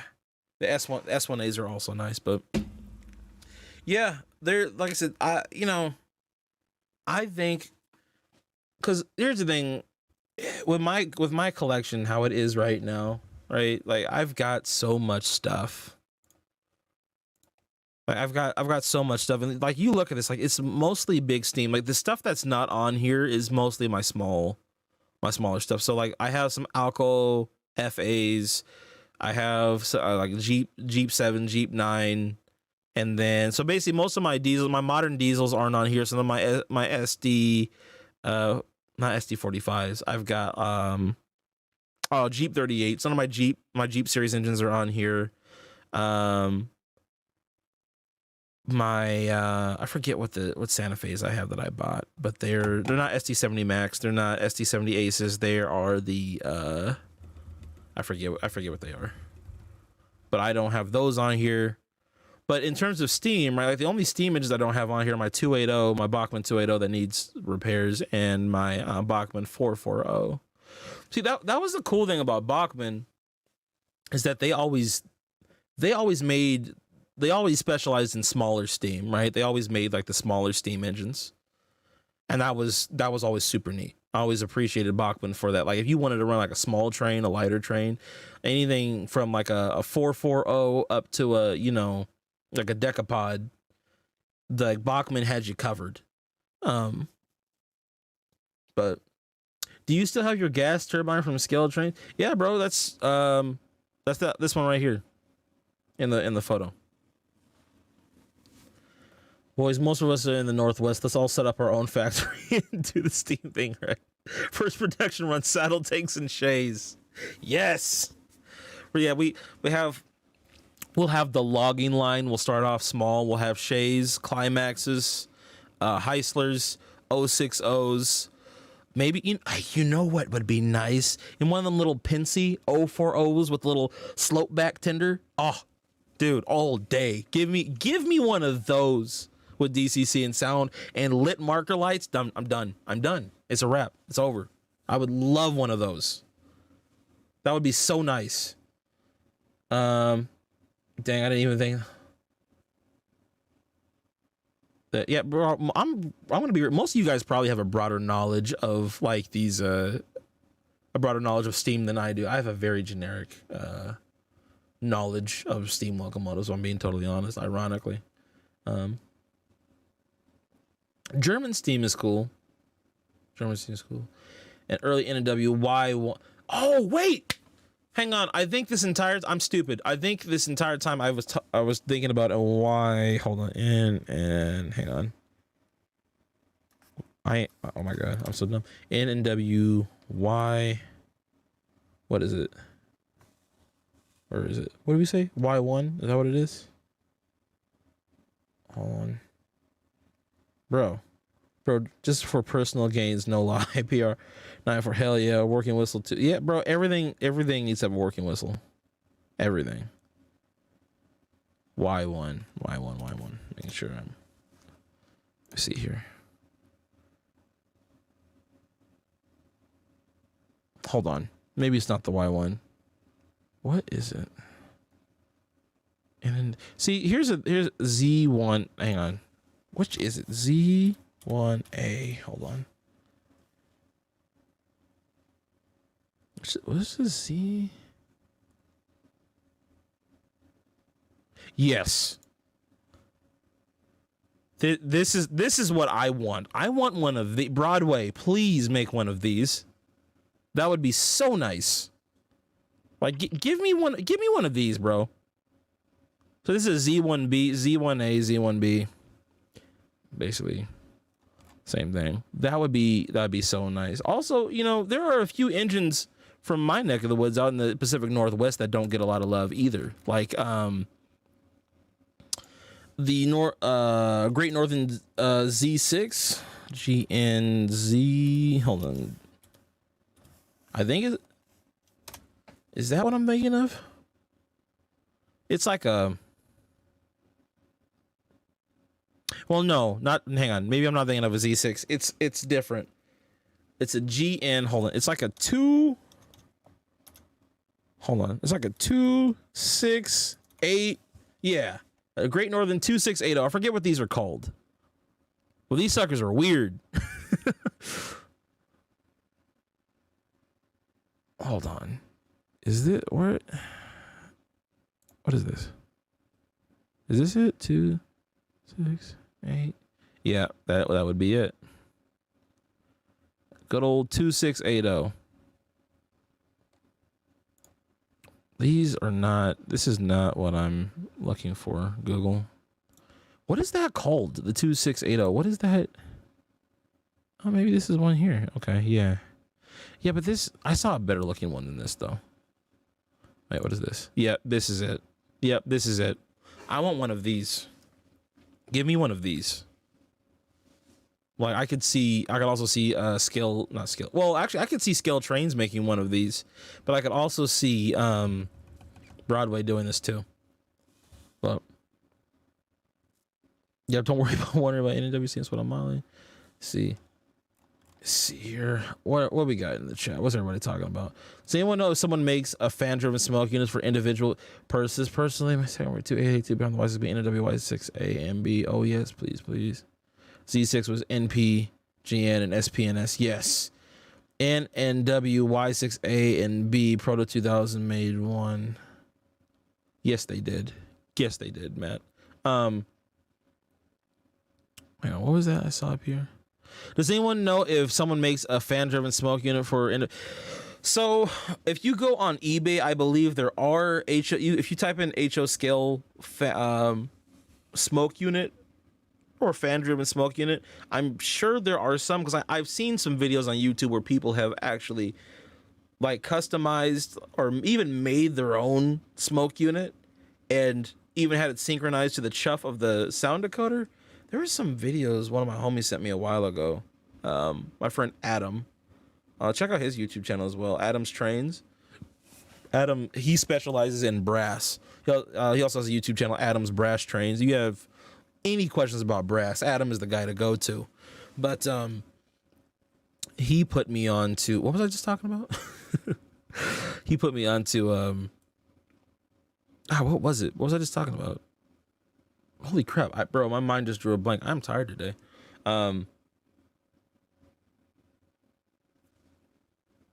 Dude, what was I just saying? Oh my god, that's all right. I'm gonna have to keep moving on because I don't remember. Something about no, I wasn't talking about brass. Why did I bring up Adam? Why did I bring up Adam? What is wrong with me today? What am I doing? Where's my mind going? See, we're talking about trains. I'm getting too excited. My mind's thinking about 15 things. Anyway, those are the trains that I want made in HL, man. That's really what. Oh wait, hold on. Yeah, one of these would be cool too. These F8s, those are kind of nice. Smoke units, God, sweet Lord, thank you. Yeah, Adam showed me a video a few years ago about with a dude that had customized a smoke unit in HO model, and that sucker was pouring out smoke. Sweet Lord. I don't know why I couldn't remember we were talking about fan-driven smoke units. My God. Thank you. Thank you so much, Troublemaker 12. You're new here as well, aren't you? Welcome. I appreciate you. One type of engine I love, which doesn't get much love, is the 210-2. I love an SPF5 or one of the MP ones with all the decapods, like 210-4s and 410-2. Hold on a second. Have I seen a 410-2? Holy crap, that's a monster. Someone's an SP fan over here. So what did you say? I love myself a large German tank engine or German bell. I love SPF5. Let me see. 210-2s. So That's another thing I want to talk about real quick, right? So since we're all here together talking,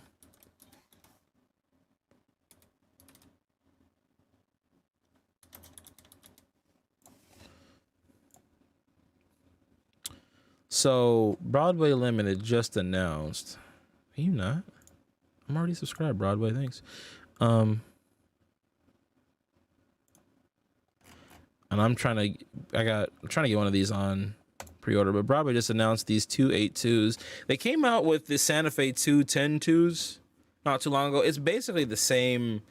It's the same body, just with one less set of wheels. But I'm gonna pick up one of these, I think. Jeffrey Martin. So May, yeah, we got a few months out before these start popping in here. But yeah, I want to get one of these.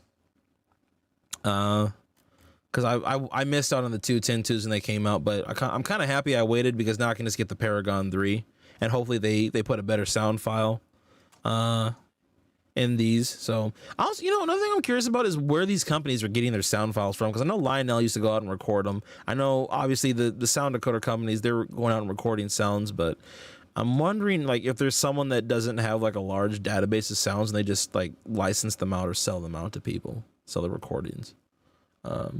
I'm new to the channel, but I believe this is my first live stream. Hey, bro. Well, first of all, welcome to the channel. And like I'm trying to stream more consistently. I've been doing a lot of gaming stuff on my Twitch, but I'm trying to return to streaming on my train channel, since that's where I have the most following anyway. What if there was a 410-4? I was planning Lima was planning a 486. Sweet Lord. Oh yeah, the ATSF 4000s, there's beautiful engines. That's another model I would like to see in HO is someone. Why hasn't someone made a Blue Goose? Like, as many super cheaps as we get, and as popular as the Santa Fe is as a railroad, why have we not had a Santa Fe Blue Goose outside of those old River Rossi molds? Like, someone could really do a nice job. I maybe that's another one of the molds MTH had in their back pocket, because the Blue Goose was another awesome one that they had in O scale. But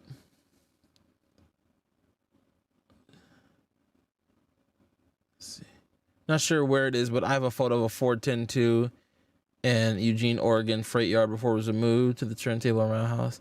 Tragically, they were all cut up. Low-key, my favorite mics.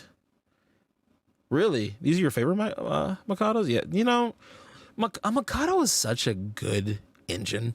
Like, just the design, like the proportions. It's just such a, like, Mikados, and I arguably, I would say Mikados and Pacifics are probably the two best proportional steam locomotives. And Hudson's, of course. I feel like Hudson is probably the most iconic, like in pop culture, because of the the 20th Century Limited, the Dreyfuss Hudson. But what is your Twitch? I'm gonna hit my Twitch channel. Let me see if I can throw a link in here. Can I? Actually, I can't do it that way. So if you go on Twitch, I'll throw a link your way. Hold on, bro. Let me do this real quick. So my Twitch, if y'all want to hang out with me outside of like train related stuff, I have a Twitch channel, and I also have a second YouTube channel. All my social media, with the exception of this, is at Clark Clint. So if you can look me up on any social media platform and find me at Clark Clint. So Instagram, Twitter, not Facebook, but Instagram, Twitter, YouTube, TikTok, Snapchat, everything. You can find me on there if you're looking for me out. So, like, you want to see my content, what I do outside of trains. But this is my Twitch channel if anybody's a gamer in here and likes gaming stuff. So, but yeah, I typically game Fridays, Friday and Saturday night live streams. So, but yeah. What else? A Blue Goose would be sweet. I've only seen River Rossi and River Rossi and Brass, only two I've seen it as well. My favorite Mikado is the Southern Railway. The 45. Holy crap! Trap that actually catches boobies. My Twitch alerts just. My Twitch alert's just still working on the stream. That's hilarious. Appreciate the follow, bro. Thank you. That's hilarious. My Twitch alert is still going off. See, now you know what it sounds like when I'm live streaming and playing a game. I'll play Fortnite or something and somebody follows. Soundtracks and Blackstone got them from Live Local at the Colorado Railroad Museum, or you volunteered. Okay. NNW E2A Pacific from someone like... Let me see what that one looks like. Because Broadway, I feel like is a company that is willing to play around with...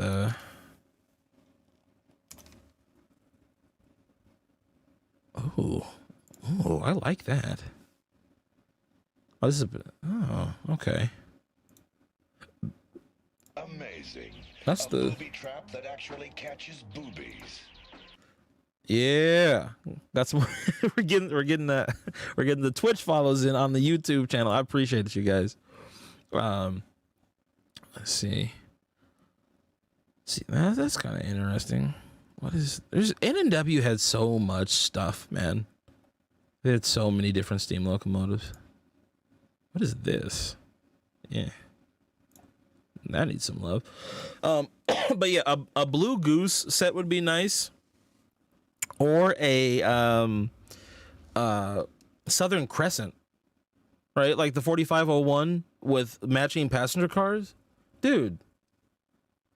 Take my money. Like, what do you need? What more do you need? Take my money. Like, I will buy a full set. That's another thing we need. Like Lionel, what I like about Lionel is in O scale, they have full sets, right? Like they'll take like one of the premier engines and then put some brand new passenger or freight cars or passenger cars that they're putting out as well, and they'll put it in a set and you get all the stuff together in like a bundle, right? Why don't the other companies do that? I guess MTH did it for a little bit, right? But like, why doesn't Broadway take like their K4 Pacific and then throw some passenger cars with it and throw it in a set? Like, I would buy that. You know, like basically train sets for adults. You know, like we're not gonna go. It's not like we're gonna be going out and buying Bachmann sets for ourselves, but like, you know, we still appreciate the value and the feeling of getting like a full train set.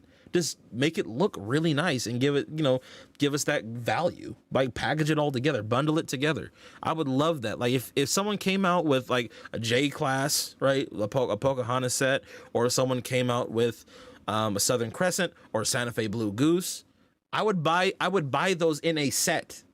I would hands down. I would do that. It's another thing that's not really being done. Is I don't know why they don't sell the Santa Fe in like a full Super Chiefs set. Or an El Capitan. Like, I don't understand, like, why we don't have that. Now, you guys are popping off in chat right now.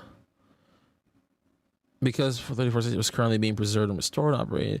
One of the... It looked like a stepping noise. South African Times. Browser Junior Studios. This guy gets it. Yo, can I say this? Like, I love how my chat, like, y'all are talking with each other. Hey, Matt, appreciate you joining, man. Have a good night. I love someone to make a B&M P4 Pacific. See, this is a live stream where we can just talk to each other and just dream, you know? And hopefully one day some of the larger manufacturers, like hopefully they'll come and like look at some of these clips and be like, yo, this is what people want, man. Like this is where the hobby needs to go. Like if you want the hobby to stay alive, like we've talked about a lot of stuff tonight. Like we talked about innovating not just the features in the trains themselves, but the way the trains are ran. Like even including game, like if you could include games, like built-in games into the decoder of the train to make it like give you a unique experience. Like have like a hardcore real world mode where you have to build up the steam pressure in your engine and the decoder can sense the load behind it and it responds accordingly. Your train can get stuck on a hill on your layout if it senses that you don't have enough speed to get up the type of grade that it's going on. Things like that, man. The controller that's responsive, that gives you feedback depending on what the train is doing. Putting stuff into sets, like giving us more options for our trains, being able to customize our own sound decoders, things like that. Like these live streams are where we can kind of discuss and dream about these kinds of things that really aren't, I don't feel like are really talked about enough. And it seems like, especially with looking at chat and, you know, me going back and forth and talking with you guys, it's like we can we build off each other's ideas, you know? And all this stuff it's not impractical to do. This is stuff that could easily be, because you have these things are done in other hobbies. This technology is already there to do. We just haven't brought it up. Like the fact that we're starting to normalize running trains off Bluetooth, when Bluetooth's been around for the last couple of decades. Like we're kind of behind the curve, even though, like I said, the design of the controllers, like Jeff pointed out earlier, you know, the TCS controller, which is really, it's really nice. Like I think it's a really nice controller, but I still think it's behind the times. I think the most modern controller is probably ESU's. I personally like the design of Lionel's the best, but I think ESU, for what it is, I think ESU is well, honestly, I might put ESU above Lionel in terms of design, but ESU it just lacks certain features that I would like the perfect controller to have. I like actually, let me say this. I like Lionel's controller more because all the features of their trains are laid out beautifully for that controller, right? But ESU, like the type of touchscreen that they have, like how it integrates cell phone technology into it, right? And even with TCS, like they do that as well, but like ESU, like their overall design, the presentation, how it looks, you can have the actual icon of whatever train that you're running on screen when you're running it. You can upload that. You can change the sound files in your trains, like stuff like that. You know, you can download firmware updates right onto your controller through the internet. Like that stuff is neat to me. Like that's like all that should just be standard across the board in the hobby. But somebody get BLI and Pac-Man in this chat. If any model manufacturers take anything away from this, Shays. Yeah, honestly, if I could say, out of all the things we've talked about, if I could say that I want anything, first, give me a Shay. Give me a Shay in HO with a smoking whistle and a real working smokestack. Please, give me that before you do anything else. Give me a Shay. I don't want a Heisler. I don't want a Climax. I want a Shay. And then after you give me a Shay, give me, oh God, I don't know. Give me like a really nice passenger set. Like give me 4501 or give me the Blue Goose, something different, something that we don't have a lot of already.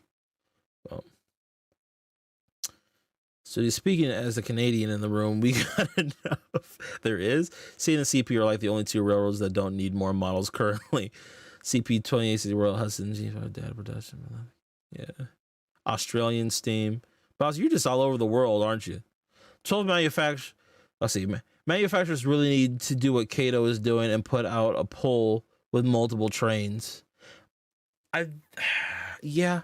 I wanted to say that somebody did a few years back outside of Kato, but I don't really see anybody like for the Steam community. I don't see anybody doing that. I wish YouTube had a feature like Twitch did where you could like clip certain moments of this live stream and then you guys could like take it and then put it on Facebook and like send it to Broadway Limited and Scale Trains. Be like, hey, check out this live stream and see what we were talking about. I guess I could do that on my own and clip certain pieces, but I'm not saying I don't want Canadian Steam. We all got the same problem here. Most of the cooler, more obscure stuff is all brass. It really is. Please, Swedish Steam. Lima Shea, please. Yeah, Lima Shea would be. Give us more N&W passenger cars. Yeah, dude, I don't have an N&W caboose. Like, if I'm going to find one, I've either got to fly out to a train show on the East Coast or go on eBay. Either way, it's going to be equally as expensive. Like, it's ridiculous getting an N&W caboose. But also because I'm on the West Coast, there's not, like, to find East Coast. I love East Coast railroads more than West Coast railroads for the most part. So in order for me to find the stuff that I want, it's very difficult, especially in the inland Northwest, living out here. Everyone's so obsessed with Great Northern and Northern Pacific. It's just like, dude, those railroads aren't even that interesting. Like in the grand scheme, like Great Northern is not like, it's cool and all, but it's not like we didn't really come up with any engines that were that intriguing in design, with the exception of that of the one that I was looking at earlier, that the 2680. Like that was when I found out we had one, I was like, wait, we did, like, that's weird. Or the Z6 Challengers are kind of cool, but it's a Challenger. We already have Challengers, you know.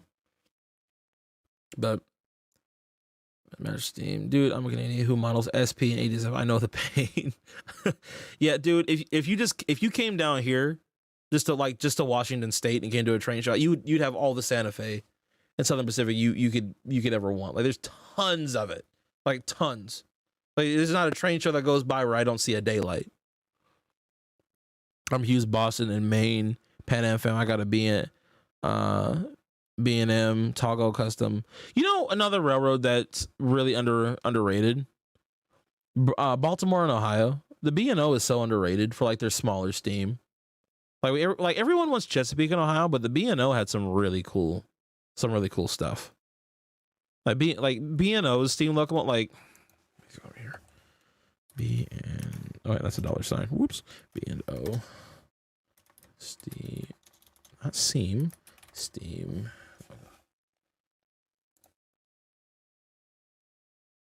Like, look at, like, bro, B&O had some really cool stuff. And that's the cool thing about steam locomotives, right, in general, is that you can have literally, right, you can literally have the same wheel arrangement for any steam locomotive, but if you have it from every railroad, it's going to look different. Every railroad's interpretation of that same engine is going to be completely different. So it's like having a totally different engine every time. Like, I have, like, for example, right? In this picture, I have 4 484s in this picture, right? You can't see them fully, but these are all basically this one, and this one are all basically the same idea, but it's handled completely differently. This is Santa Fe, Southern Pacific, Norfolk and Western, Spokane, Portland, and Seattle, or Great Northern originally, I think, or Northern Pacific. Totally different interpretation of the same engine. And then you've got railroad specific stuff, of course, like, you know, you got your triplexes and your 210-2s and big boys and shit like that. But, you know, your Allegheny, Y6B, Class A. But like that's the cool thing about, like, this is a Mikado right here, right? And this is also a Mikado. They don't even look the same. The only thing that's the same is the amount of wheels on it. But I already mentioned the S1A Big 6 boys, which goes back to my 210-2 points. Yeah, right? Because that's the other cool thing. Like, the Santa Fe 210-2s were like a few of them were made from just splitting the 210-10-2 in half. You're like, this engine's too big. We're just gonna split it in half and make a couple 210-2s out of it. Call it a day. Get out of my face. You know. The M1s are minty. Geez, here. Don't forget the FEF. Yes, how could I forget oh my God, wait. Did I not? Oh. Wow, I'm trash. I should have, why, you know, the whole point of like this section of the shelf was to put all the 484s. Well, this is a Mohawk though, so it's a 482, but the whole point was to put like all the 484s like kind of here from each railroad, and I totally failed by keeping the FEF back here. This should actually be over here. I should probably do that when I get a chance. But yeah, I don't know, you guys, but yeah, B&O steam, Greyhound FEF with the UP big boy. Imagine if, I have a feeling at some point in time they're going to repaint the big boy into a Greyhound scheme. I could see UP doing that just to play around. Wait, there's 5? Wait, what do you mean? There's 5 what, Arctic Gamer? Greyhound FEF with the big boy. Oh, guys. You know, let me do this. I'm going to end the stream soon, but I want to, there's something else I want to talk about from Broadway. See something here. Before we, let's look at their delivery schedule real quick. Before I wrap everything up here. Oh, I pointed to 4. Yeah, no, yeah, I have 5. I have 5 484s. Yes, I do. Once again, I'm a glutton for steam, dude. Oh, the cryogenic tank cars are coming back? Yo. Those were that was a modern item I actually really wanted, but I wanted the ones that had the tubes that went between the tank cars. But anyway, let's see. This is January. So what do we have coming up? 80s up 282. They're gonna come out with the 280s again.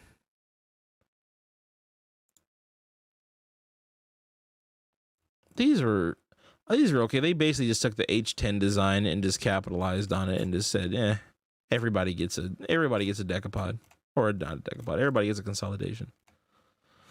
But here's the engine I'm really looking forward to. Let me show y'all. And here's the thing. No one talks about this engine. Broadway needs to get it in gear and release this engine already. Where is it? Steam.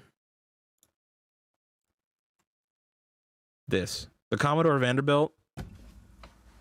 I have been waiting. When was this announced? Like 8 years ago? I have been waiting forever for them just to drop this engine. This was some matching passenger cars behind it. Dude, like this is one of the sleekest, most mysterious looking steam engines ever to like ever exist. Like I guess they just haven't had enough pre-orders for it, but like I gotta have a Commodore Vanderbilt. Like this engine just looks amazing. I've always been intrigued by the way this engine looked. I don't know why they just didn't make this a brass hybrid, honestly. I think they should just make this one a brass hybrid like they did the CNO. What are they, the L1s?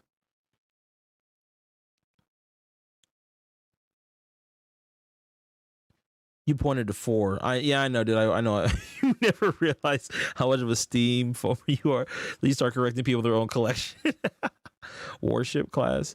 They need to put out 3985 and Greyhound to run with that. I want to buy some of those early UP Challengers from Athearn. I think that would be a good one. Best idea every steam engine in the world. Done. Workshop at Bowser Studios. Workshop that. I'm both shocked and offended that 3985 never had Greyhound in her career as an excursion. Really? She's never been in Greyhound? Oh my God, you're right. She never has. Plus, I only put elephant ears on her like one time. So sad. I just call myself, it's Overland, not Greyhound. I'm an SP foamer. I should know this. But yeah, guys, that's pretty much the gist of it. We kind of bounced around here, but we really covered everything I wanted to cover for this stream. As I'm very hopeful for Skilled Trains. I do hope that they continue. I'm hopeful that they continue to take this this technology that they bought, you know, the tooling that they have from MTH. I hope that they take it and move forward with it, innovate it, you know, retrofit it, make it work better than how it currently does. That's just really what I want. Like, I'm sure that if MTH had have continued, they would have put smoking whistles in every HO steam locomotive that would have been released from that point forward. At least the engines that they could. Like some of the designs may not have worked for that, but I'm very curious. And you know, maybe that's also part of those 12 molds that they said that they have that were never, or the 12 resin models that they have that haven't been put into production yet. Maybe that's part of it. Maybe that's just them reworking old molds to fit the smoking whistle. Who knows? But normally though, if it's 12 new molds, that wouldn't really fit. Just because you put a hole in the boiler, that doesn't constitute a new mold per se. Technically it does, but I don't think that's what they were talking about. I think there's 12 new locomotives that they have that they can shoot. I wonder if one of them was an FEF. That's another one I could have seen MTH doing. I really could have seen MTH doing that too. But, so we're gonna sign last. Dude, you are good, man. I haven't been posting a lot of content on the channel, so I understand why people have kind of lost touch with me. I need to do these live streams more often. Yeah, dude, I'm definitely gonna be doing more of the streams, man. I'm trying to, like I said, I'm trying to juggle this channel and my other YouTube channel right now. So, you know, it's a balancing act, but just, you know, I'm just gonna click that notification bell. Skill trains, FEF. That would be nice. But I wouldn't mind having a FEF, but in black. I've got a Greyhound, but I wouldn't mind having a black FEF. But let me post some other social media links here real quick while I got you guys. So if you want to over here.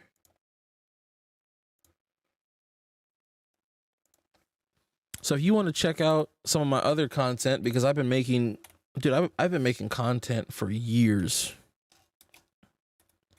outside of train related stuff. I didn't realize how much work I was doing as a kid or as a young man until now, dude.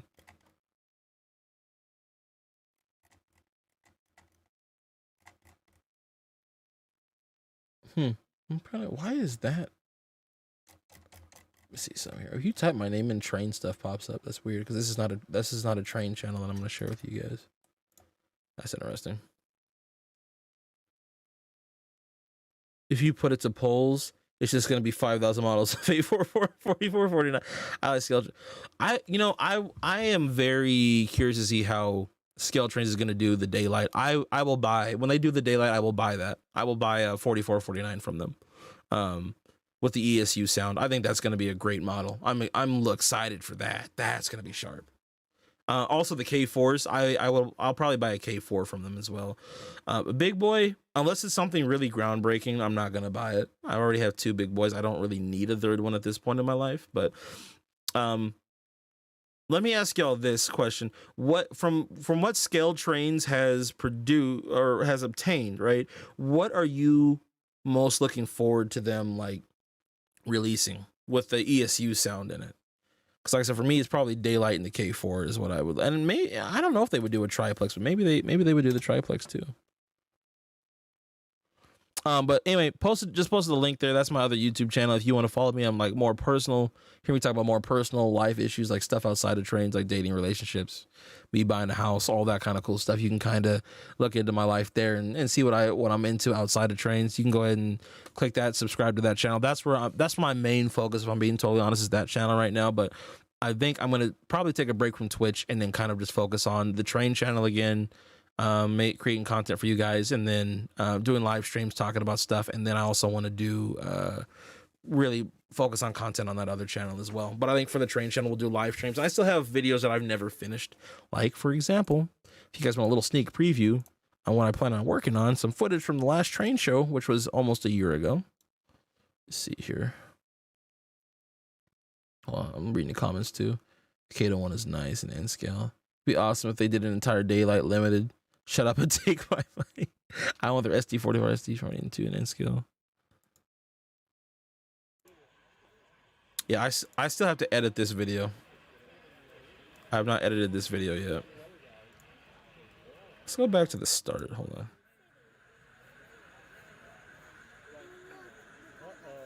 I haven't looked at this footage in almost a year. That's that old Athearn Big Boy with the MRC decoder.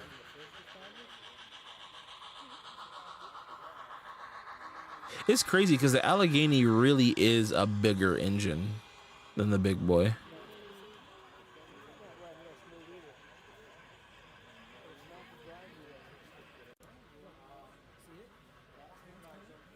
I like some of these shots that I got, man. I recorded this with my phone. This is before I got like an actual camera.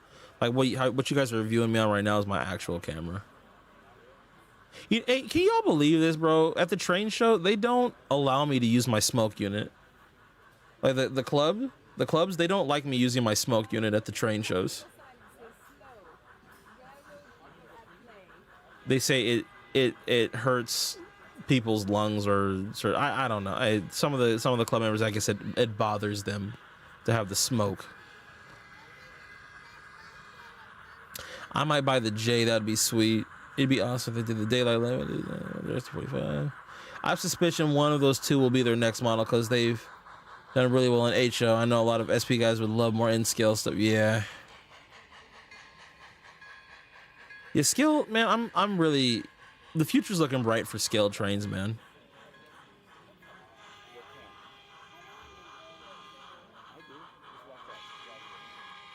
Yes, back here, man. I miss you. We need a roster up, bro. That, all right, maybe I'll try to arrange it to where the next live stream can be some kind of roster update. Oh yeah, that's definitely a blooper that's getting deleted. I'm not putting that one in the video. But I mean, yeah, bro, really, sweet Lord, this is pretty much the roster update, but this is most of everything. This is really all the important stuff. All the important stuff is here, but there's a few. But no, there are a few. Actually, the more I think about it, there are a few models that aren't on here, like the 060. I have another little 060 tank engine that's not on here. Yeah, and none of my modern stuff is on here. None of the modern engines are on here. I think the turbine is about as modern as you're gonna get on the shelf. But yeah, this is pretty much, and this isn't even in full view. So yeah, we'll do a roster update, and I know I said that last time, and then we did this video instead. But I could probably do that. Then we could probably just I can tell you the stories about how I got like each one of the models and stuff, kind of like how we do the video reviews. But yeah, we could do a little roster update video. Scale trains is the future. Get out of the way, MTH. Some old people at my club, Amherst Beltlines, hate smoke. Still run my BLI, big boy full smoke. Yeah, that's like I said. I tried to sneak it when I could. I tried to sneak the smoke on anytime I could. As man, like you can see, I mean, little kids love this stuff, bro. They love it when they see the trains smoking and everything.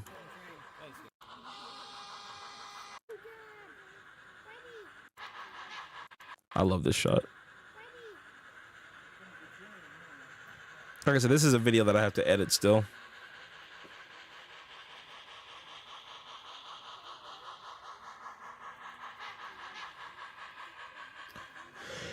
One of the Athearn MT4S, got it a couple weeks ago. It looks amazing. Can't run anywhere there because I work in it. Yeah, bro, I feel your pain, man. I can't run any of my stuff right now either. Just with everything going on right now, like you can't run jack.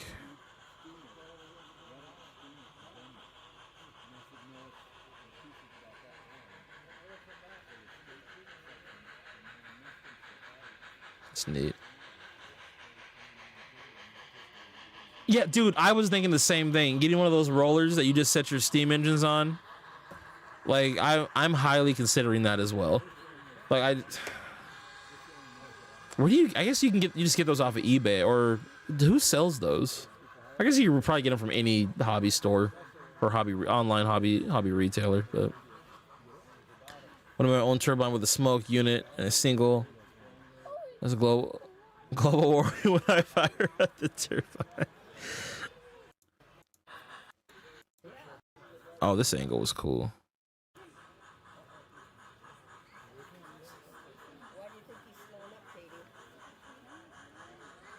There's always, I don't know, man. There's always a joy. I miss train shows. I'm scared with the way the world's going, man. I don't know if we'll ever return.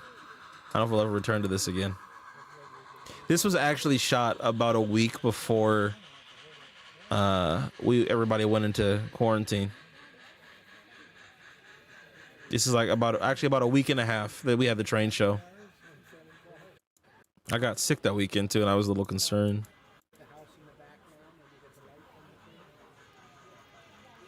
But yeah, we'll post that video another time. So since I always wanted, hold on. See how that causes a global warming.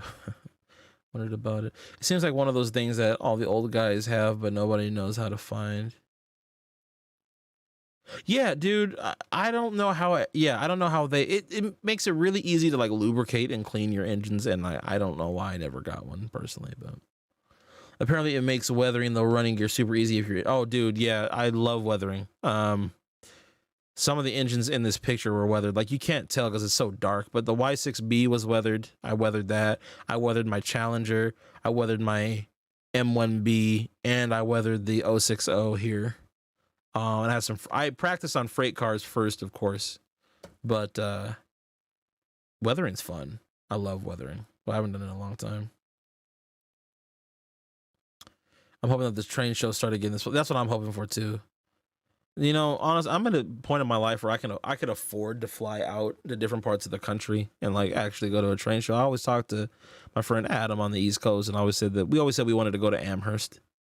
I think that, you know, if train shows return, I think that's something I might go back and do. But you gotta weather your steam. Only exception is passenger. Yeah, there's a few steam engines I'll probably never weather. Like you said, none of like I'll never weather my Daylight. I'll never weather like any of these. Like I'll never weather any of these, with the exception of the Mohawk. I might weather the Mohawk, and maybe this Berkshire. But other than that, like I don't really want to weather. Or I probably would weather. Yeah, everything else. Yeah. I don't know. It just, I don't know. It just kind of depends. I kind of like the natural look, the out of the factory look on some of the steam engines, but the big boy is one I definitely want to weather, bro. I want to weather that so bad. Want to weather that. If I had to pick I wouldn't touch the Russian iron triplex though. That's so pretty. The blue boiler. It's such a unique looking engine. I don't want to touch that. I'd have to get a second triplex to do that. But yeah, if I were to weather again, the next train I would probably weather would be maybe the cab forward. Well, yeah, maybe the cab forward or maybe the big boy. But it's been a while, so I'd probably want some practice. So I might start with something smaller. I could probably weather that the 280, the H10. But anyway, guys. I'm probably going to end it here. I appreciate everybody for rocking with me so long. We've been streaming for 3 hours and 15 minutes, man. That's a stream and a half right there. Links to Twitch and my other YouTube channel I posted up above. Check me out on there. Follow me on there. I appreciate the extra follows that I got on there. Like I said, on Twitch I typically stream on Fridays and Saturdays. It's cool to see that some of my train followers, you guys are also into gaming too, so that's cool. I'm trying to kind of build up my Twitch right now anyway. And then maybe if you guys, you know, I play on PC, but if you guys play some games that are other cross-platform or, you know, if you're on PC, we might be able to play together sometime as well, so that'd be cool. But yeah, man. Everyone has their list of stuff which they don't touch, but for me, anything big Steam just needs. Yeah, I agree. Pretty much. With the exception of the triplex, I wouldn't mind whether any of my big Steam. The triplex and, like I said, the Class A is probably the other one I wouldn't touch. But some trains I want it'd be cool to have like one version unweathered and another version weathered. But you just built your first gaming rig, bro. This one right here. I built this. This is my first build. It was pretty fun. Honestly, doing train stuff makes you versatile in so many other things. Like this was easy to do because of course I had to watch a video to know exactly where to put the wires, but after messing with trains, like this is cake work. You know, after wiring it a couple of decoders, this is easy compared to that because it's so big. But all right, Jeff, you're out. All right, bro. All right, actually, everybody, I'm gonna peace out too. It's been a fantastic evening. I appreciate all of you. We will do this again soon. I might do this. I don't know if I'm gonna do it again on a Saturday. If we do this next Saturday, or maybe we'll do it sometime during the week. I was doing this on Tuesday, so maybe we'll resume it then. But we'll see. But I just got to figure out what my next topic is gonna be. I know Jeff wants me to do a roster update, so we might do that. But I'll have to bring my laptop out in order to do a roster update and bring the camera over. But anyway, y'all have a wonderful Saturday evening. Enjoy your families. Be a blessing to somebody. I'll catch y'all later. Peace out.